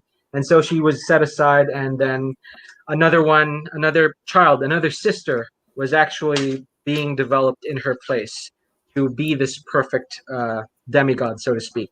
And so now her story, or her first arc, or her first arcs, revolve around having to do malevolent jobs for the people who created her, just so that she could prove herself. So Right. assassinations, infiltration, because she has powers. She has very high durability and very high strength, but she can't use them at the same time. So that's one of her flaws. And so she asks to participate and do the bidding of these people. And as she does their bidding, she discovers more about her origins, and so does the audience as the story progresses. So that's just the introduction to her.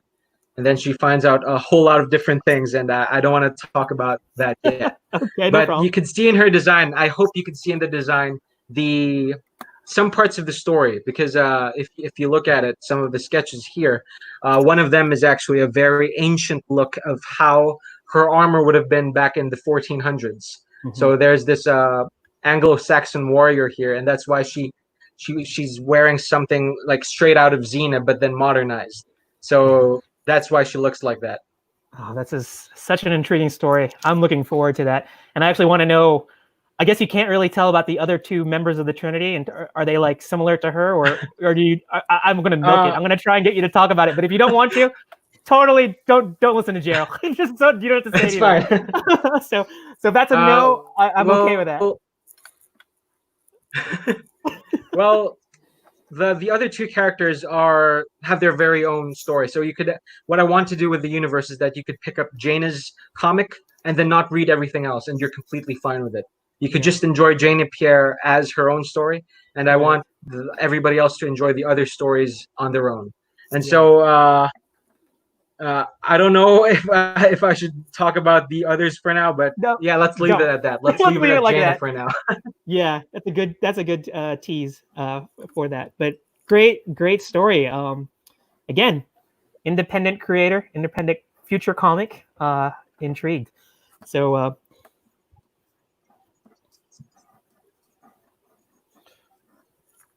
Jason, did you have any thoughts about hearing that description? I mean, it's pretty cool. It is pretty cool. I love the character design too. What are you targeting a release? What's the schedule look like? When can we see this in a book? Well, actually, there is no schedule yet because Boar-Bane. Boar-Bane. As sad as I am to say that, Boar-Bane is the priority right now. Sure. But maybe if things move forward and a lot of things happen in my life, I don't know. We'll get to that when we get to that. That's great.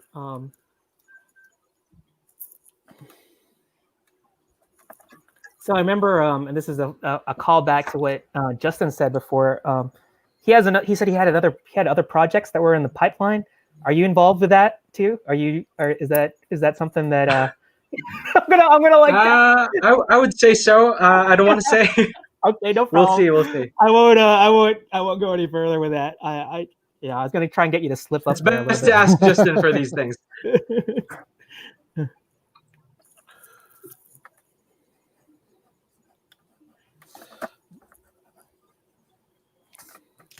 So you said you worked with your sister on this, and this is just following up on how I just was like going, wow, artistic family here. So I guess with this particular character, do you collaborate with your sister a lot? Is this your first collaboration, or is this something that you commonly do for a lot of things? Well, most of my collaboration right now is with my brother. My sister hasn't really shown too much interest into building the world, and so it's mostly me and my brother right now. But if she ever decides to go back in and then start writing more into the universe, then she's more than welcome. But right now, it's mostly me and my brother to develop everything.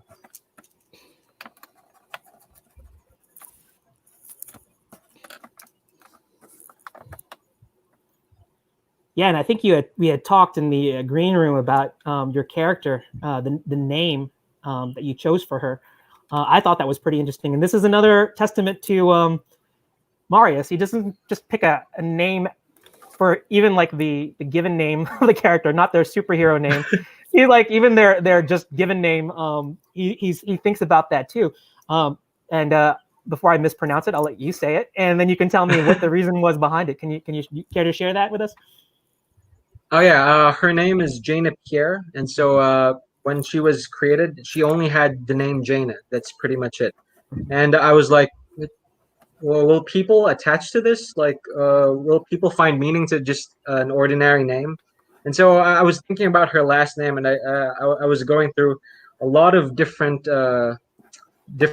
iterations. But then I felt that her name needed to sound strong, or it needed to hold that level of strength to it. And so I went to the thesaurus, and then I found fortress. But who would have a last name of Fortress? In a Fortress, that sounds so wrong. That actually sounds kind of cool. I don't know. I think that works. Maybe that's her code name. Maybe if it's a code name, probably. But if you were born with Fortress, I don't think so. It's gonna be. It's so unreal to have that.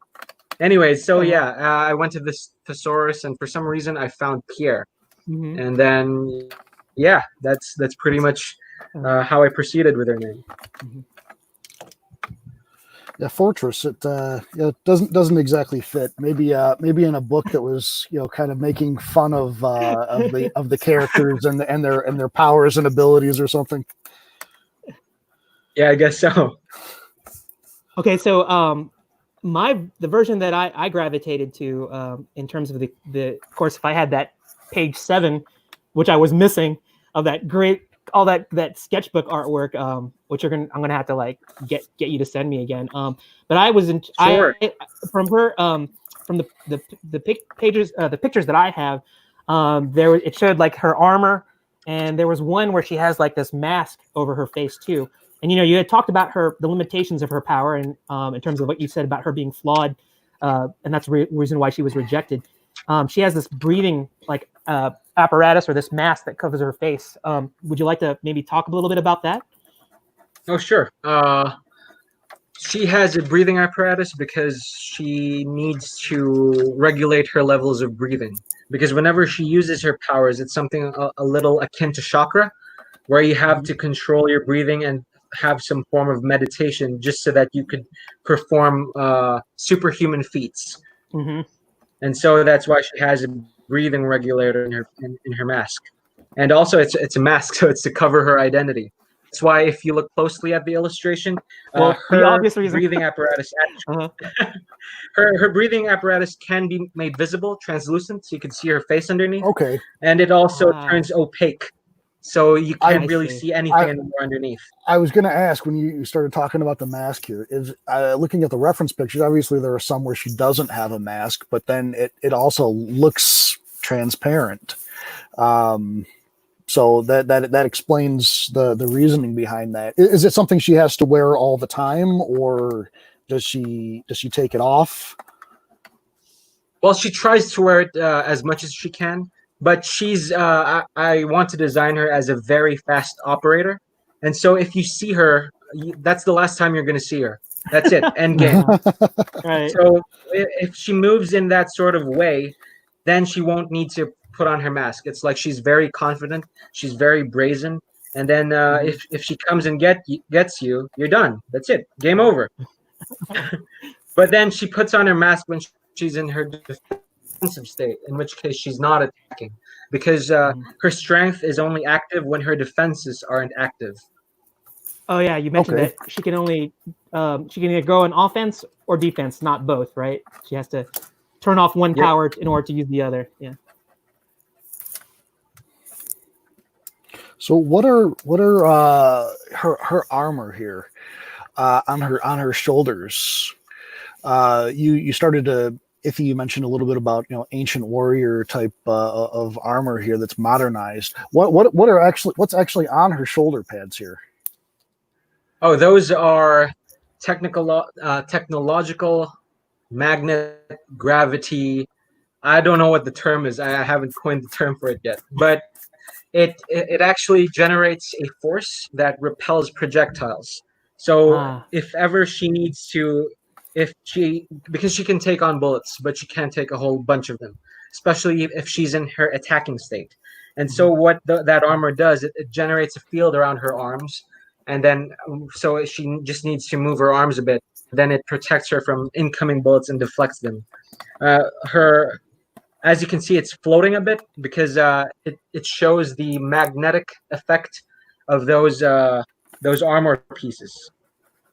Okay, that makes sense. I was kind of just wondering as I'm looking at the pictures here, and wondering about the significance of them, because they didn't look quite like true spikes or anything like you'd have on some battle armor. So it looked like there was a little bit more significance to them than just having spikes on shoulder pads. Oh no, they're not spikes at all. You could look at them more as parts of a crane. So they're more of necessity rather than just design. But I just haven't put in the design part to it.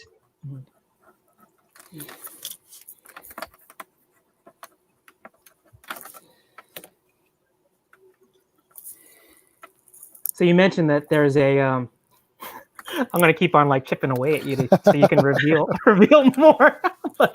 So feel free to feel free to not answer. Okay, so you mentioned that she was kind of like abandoned. So there's they obviously did another experiment, I guess, and there's a new and improved version of Jaina, I guess, that's out there. So like, is that going to be her nemesis? I guess is that a setup?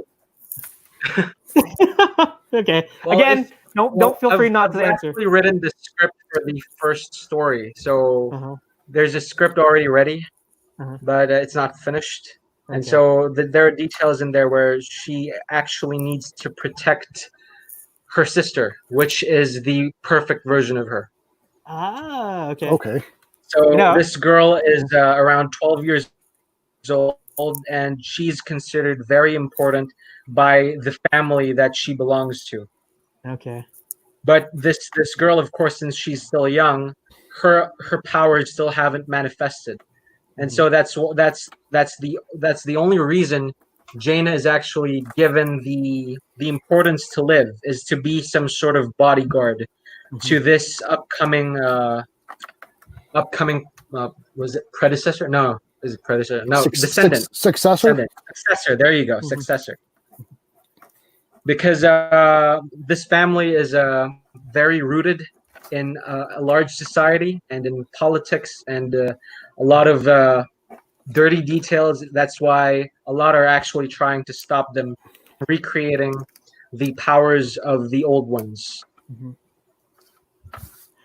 It's funny because I was going to say that your default answer could have been ask your sister, because she co-created, and then you said it's actually about her sister, and I was like, oh, so I was kind of onto something, but it's in a weird backward kind of way. But anyway, so is your sister, is she involved with the backstory, or is it something that she just helped you with the initial character design? It was mostly just the initial character design when this started out.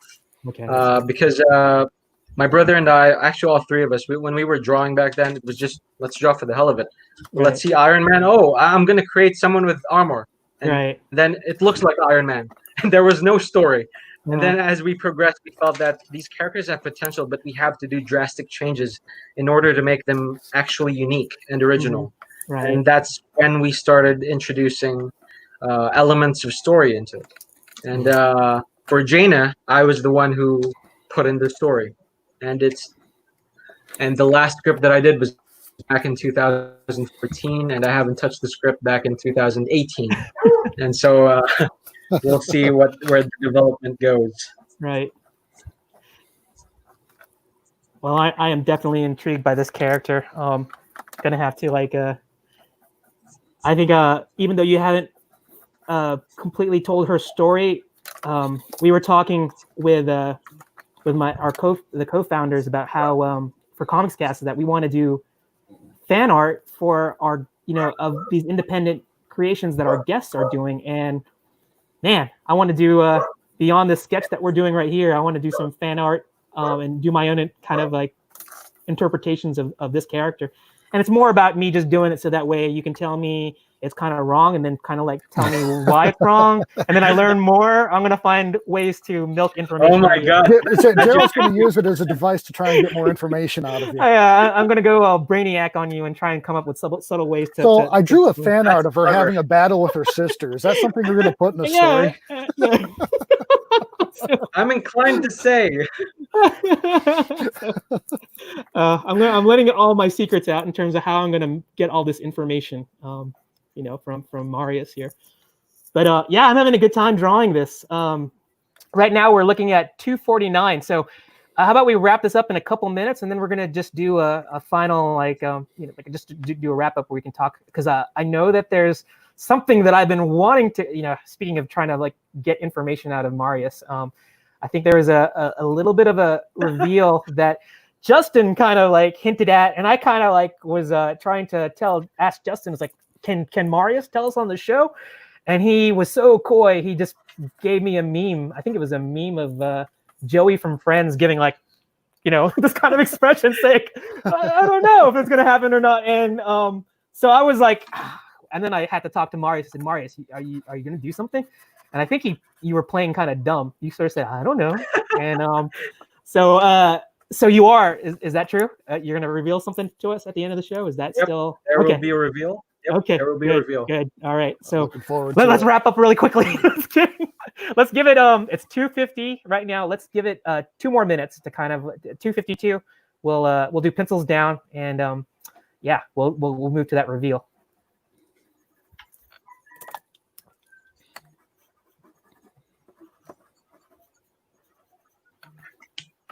Man, I miss drawing my characters. Shh, don't tell Jake. Don't tell Justin. No, it's fine. It's fine.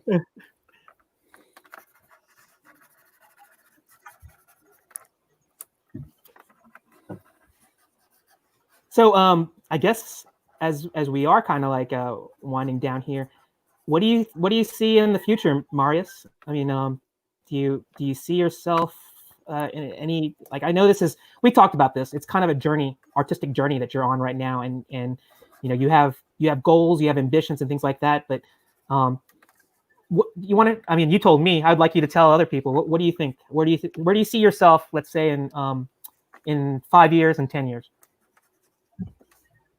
5 years from now, I think I hope that I'll still be doing Boar-Bane, or like finishing up on Boar-Bane, or have finished Boar-Bane. We'll see how the timetable works out. Right. Because Boar-Bane really is the priority for me right now. Yes. I want to do it justice. I want to do Justin's story justice, and then be able to really bring out a product that, because we've already started it. We've already we've already put our foot on the floor, and we just have to keep the gas going. Yes. And then a handful of people have seen it, and it would be a shame to just stick to those handful of people. I want to share Justin's story with as many people as I can, and then after that, proceed with my own story when the time is right. When I know that I've gained a lot more when it comes to skill and ability. And well, after Boar-Bane, I'm honestly not sure if I'm going to be taking up another story that isn't mine. I'll still be seeing that. If anyone is willing to approach me and contact me and propose something, I'll be more than open to discuss with you, and I'll be more than open to put your idea into illustration. But I'm not sure yet, because Justin is my lead man right now. Awesome. And I'm gonna be finishing what we started. I know. I hope I wasn't repetitive with how I said that. No. Well, no. I mean, like the rest of us, you're kind of figuring out where you want to take your art, and you know, there's a lot of pluses to letting somebody else draw the story or write the story, and you interpret it. But then there's also the balance of, you know what, I want to make my own toys. I want to do what I want with them and not have a boss. And you know, there's a lot of figuring that out. I mean, do you see yourself more eventually wanting to just, you know, do your own thing on your own with your own stories, and really not, you know, have anybody to answer to in that respect? One day, definitely one day. That is something that I'm looking forward to, because my brother and I have been building these stories for more than a decade now. And during college, during high school, during downtime, we just talk about it. And the universe is very complete in our heads. Like, if I mention a character, he knows what that character is, what the events that took place in that character's life. It's that complete. It's as though we've already seen the movies. It's as though we've already seen.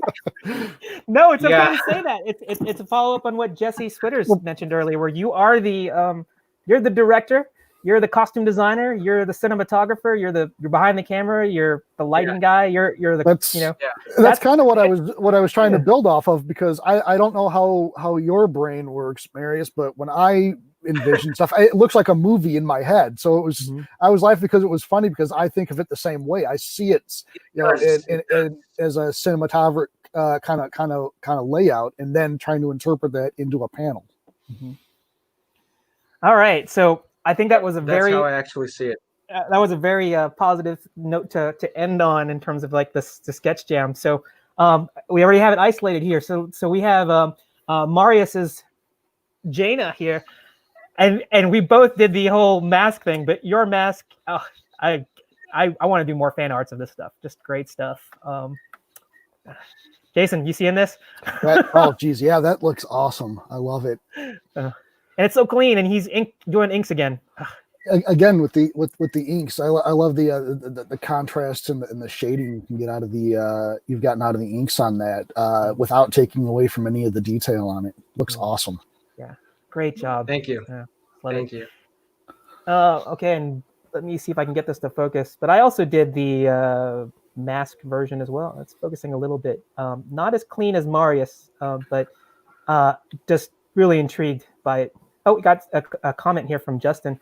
Boar-Bane is but just the beginning of RL. I'm excited to see where he goes from BB, Boar-Bane. It will be great. It will be a great platform for him to launch from. Hopefully he lands on the other two projects I have scripts for. Anything he touches will be done masterfully. I couldn't agree more. Could not agree more. Thank you. Thank you, Justin. Yep. Thank you. So let's check out Jason's real quick. All right. Oh, look at Here this. we go. He did a masked version too. Yep, tried to get the mask in there. Nice. Well, I I was kind of half asking questions about this as I was trying to interpret them on the paper. It's one thing to look at the cool costume design, but I wanted the explanation to, from Marius to kind of describe what I was looking at and try to do it justice here. So, I think it looks. I like the perspective. I like the worm's eye view. Looking up, she has. Thank you. Has an. It has that little attitude. Bit of attitude or cockiness, yeah.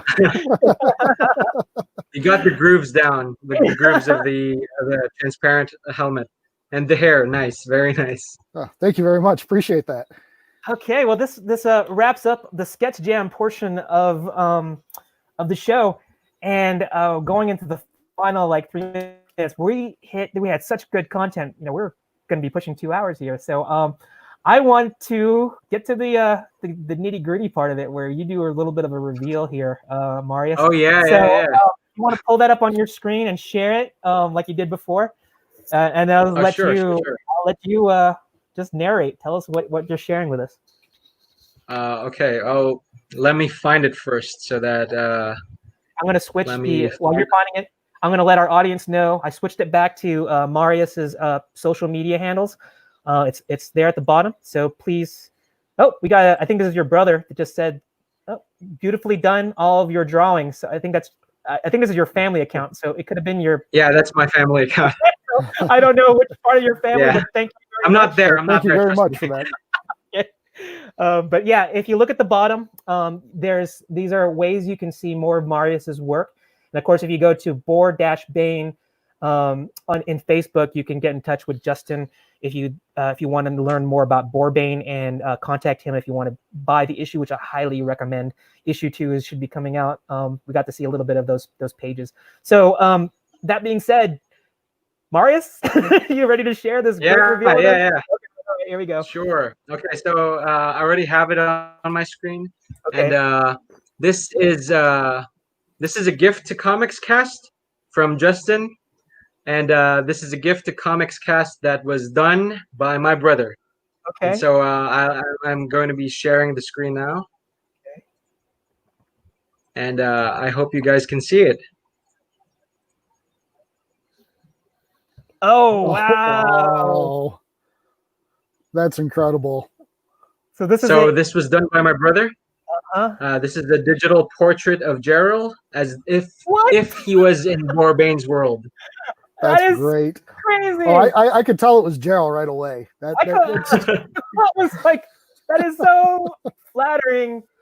Oh, mad props to all of your incredible. Crew. I'm back on my jaws on the floor again. I am completely honored, floored by this whole thing.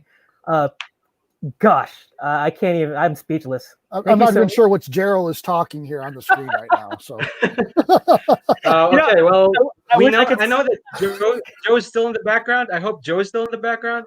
Is Joe still in the background? Yeah, Joe is still back there. Joe, are you still there? Joe is still back there. Okay, so well, this is Joe. Oh my God, Joe! Oh. This is awesome. That's great. That's how we get to see Joe every day. These are my brother's interpretations of you guys if you were in the world of Boar-Bane. And so these were requested and commissioned by Justin as a gift for Comics Cast and the attention and love that you've given to our product, and we thank you for that. That is, and we don't know. I don't know if Faye's on here watching, but here's the last one. Oh, look at that! I hope Faye, you're watching this.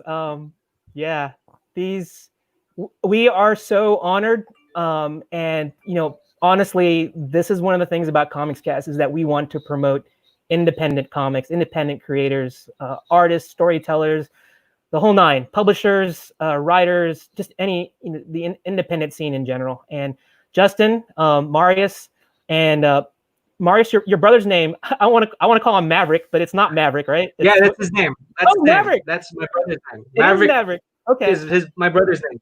Okay. Is his middle name Fortress?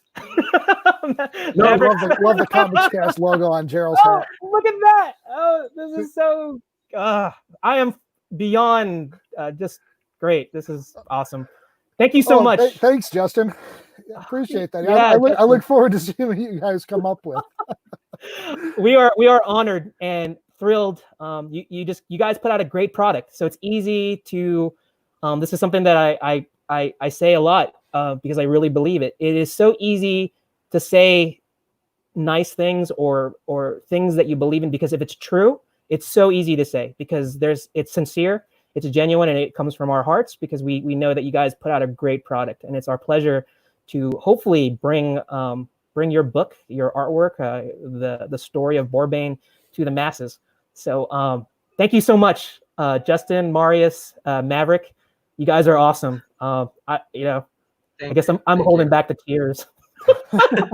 There's like tears of joy that are just welling up in me. Awesome. You made my day. So thank you so much. Marius.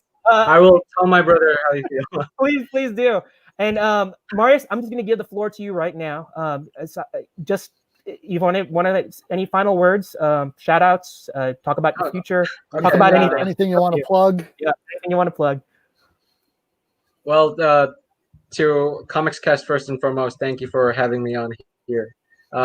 This is my first comic book, and this is my first year of actually being an independent freelance artist, and I'm very grateful to have been pulled in by you guys and to have been that you guys noticed me. I'm really honored. I'm really happy.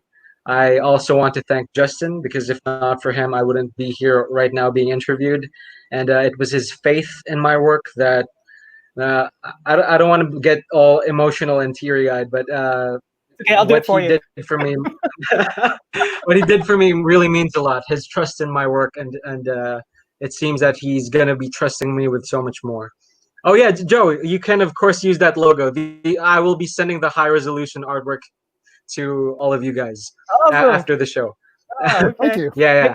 Make my life easier because I still need to do some graphic design because we need to get hats like that. We need hats made with the Comics Cast logo on. I'm gonna get that Breathe Right strip, and I'm gonna color it with green. I was actually asking my brother to extend the bandage over here, but he was like, "No, it's already big enough."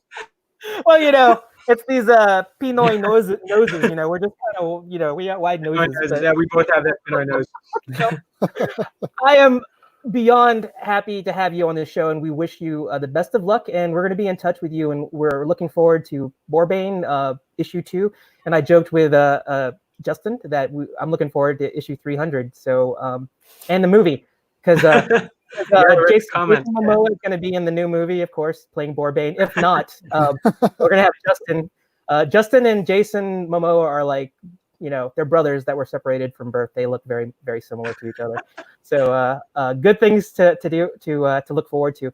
But thank you so much for being on the show. And what we're going to do right now I'm grateful. Yeah, so happy to have you here, and thank you for that wonderful art. Thank you very much, Marius. Yeah. So that being said, I'm going to throw it over to my partner. We're going to talk a little bit about some final words. I wasn't finished. Oh, you weren't? I'm sorry. I'm so sorry. Okay, go. I answered Joe's comment, so that's why I wasn't able to finish it off. Anyways, those are some of my thanks. I thank my brother for always being there. We may not see eye to eye always, but he's got a good heart, and he's always wanting the best for both of us, for all of us. My sister too. She's always been very supportive, and just family all together. That's just the way it is. And I hope that my career just keeps going better. I don't know what the future has for me. And if I have any followers from Instagram who watched, I know that there is one who stuck around the entire show, and I thank you so much. I thank you, Livia, for joining in the show with me, and you taking the time to spend your time. I appreciate it. Thank you.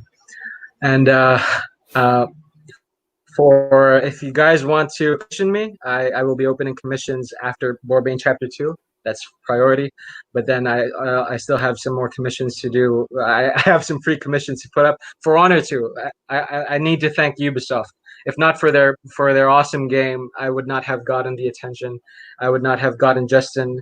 And yeah, pretty much. I don't know where my life is gonna lead, but I hope it will be to good places and with good people.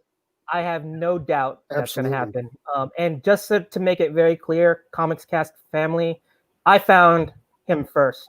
I was Marius's friend.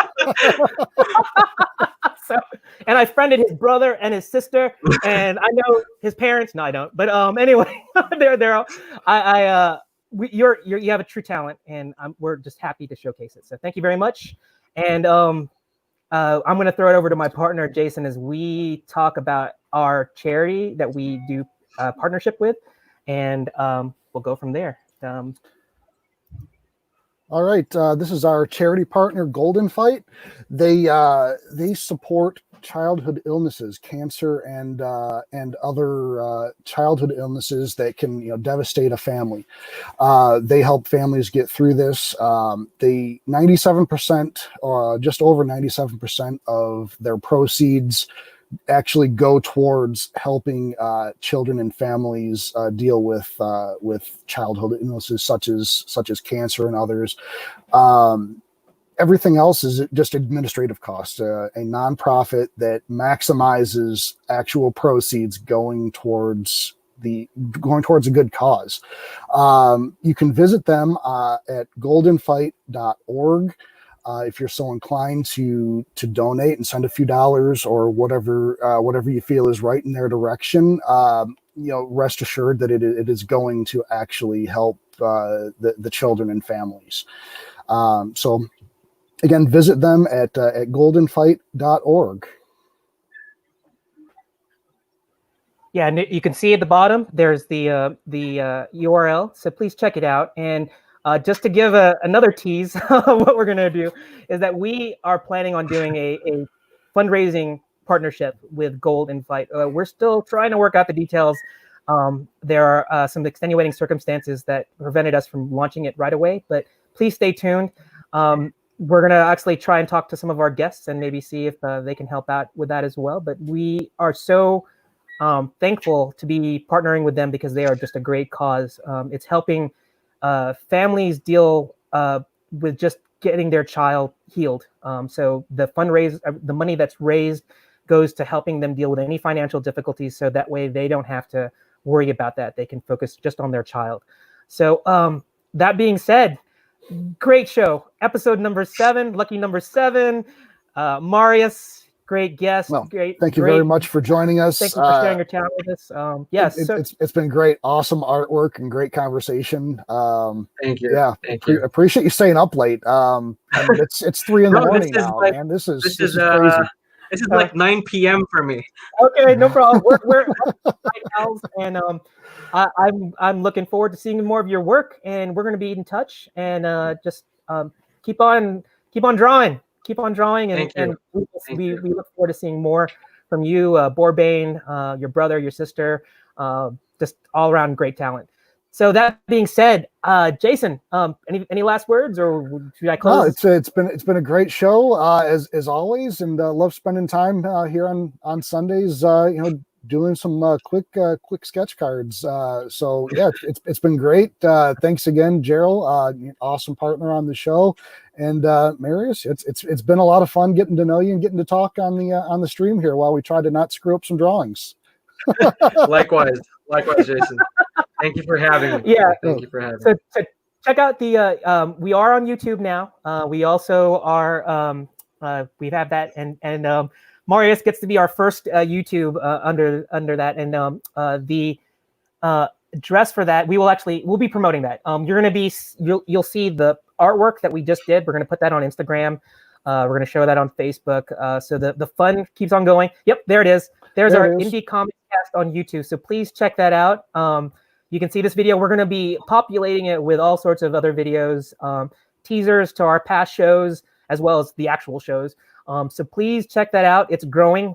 We want to continue to grow and promote independent creator content. That's what it's all about at Comics Cast. And Let It Out is just an extension of that belief, that mantra.